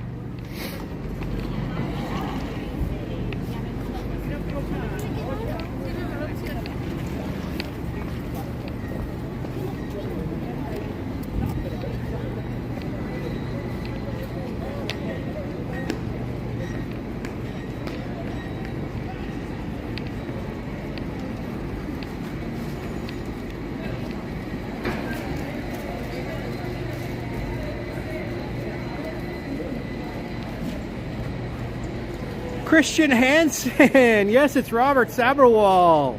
What's up, my friend? Welcome, welcome, welcome, Christian Hansen to the West Coast Walker channel. My good friend. I've seen you for years and years and years in the chat. Of course, you know me better as under my real name, Robert Saberwall. You are a huge fan of Action Kid and everybody. And so it's good to see you on my channel, Christian. I'm glad you found it. Yeah. No, that's why you haven't seen me in the chat for a long time, because I started my own channel back in July, and now I usually am just mostly on the West Coast Walker channel. I don't really chat too much, but especially like in, you know, Action Kids streams. Action Kid's back in action though. He's going hard now. He did a huge stream today. Had like 40,000 people, maybe even more, watching his Thanksgiving parade. So Action Kid is like, he had literally more people watching his channel than were watching the official stream of the parade. I mean, the dude just had like massive viewership today. So AK is back with a vengeance. And yes, it's nice to see you, Christian. Welcome, my friend.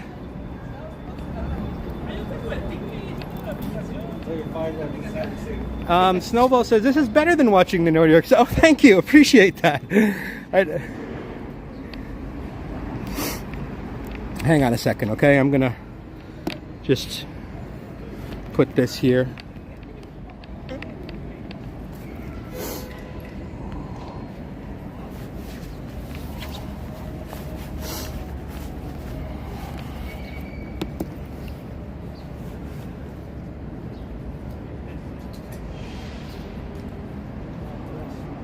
Happy Thanksgiving.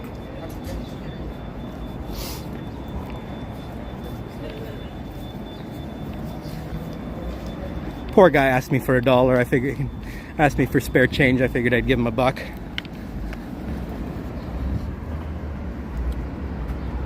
You don't walk so fast. Chilling pace, soaking the scenery. Great to see you. I'm sub now, brother.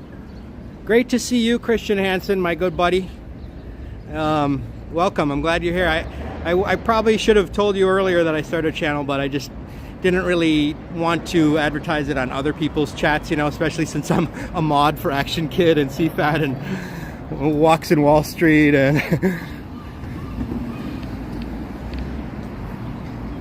this is pigeon country. Oh, of course, Devin, it's Thanksgiving. I don't mind helping people out. I mean, $1 isn't gonna do much for me, but it does make a difference to them. So look at all these pigeons hanging out. They're not scared of me at all. These guys are like, who's this dude? Why is he even bothering, you know? They know that we don't hunt pigeons no more.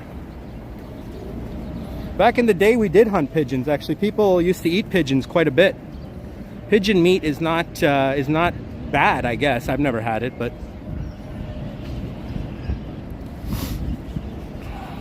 oh yes, if you could hold off on the caps, Mr. Panassi, I appreciate you. Thank you, sir. Why did the camera refocus itself? It's a gimbal. Like I don't know exactly what you mean. Why did it refocus itself? Probably it's on autofocus. Yeah, right? You love this, Devin. I know you love pigeon. You've eaten pigeon, haven't you? I believe you've mentioned that you've eaten pigeon before.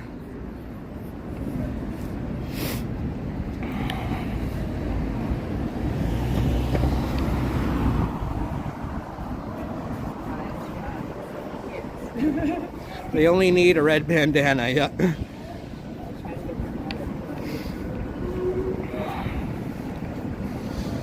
Three and a half hours. That sounds pretty good, right, folks? And coincidentally, we've reached my car. Free parking today in the city, so I decided to drive and just park right here. Otherwise, this would cut. I wouldn't even be able to park for more than 2 hours here. Kathy's like, pigeon? That's disgusting. 5 months, wow, 700 subs. AK, yeah, nice. He's stronger now. Takes time. Maybe the doc gave him good drug. Oh, AK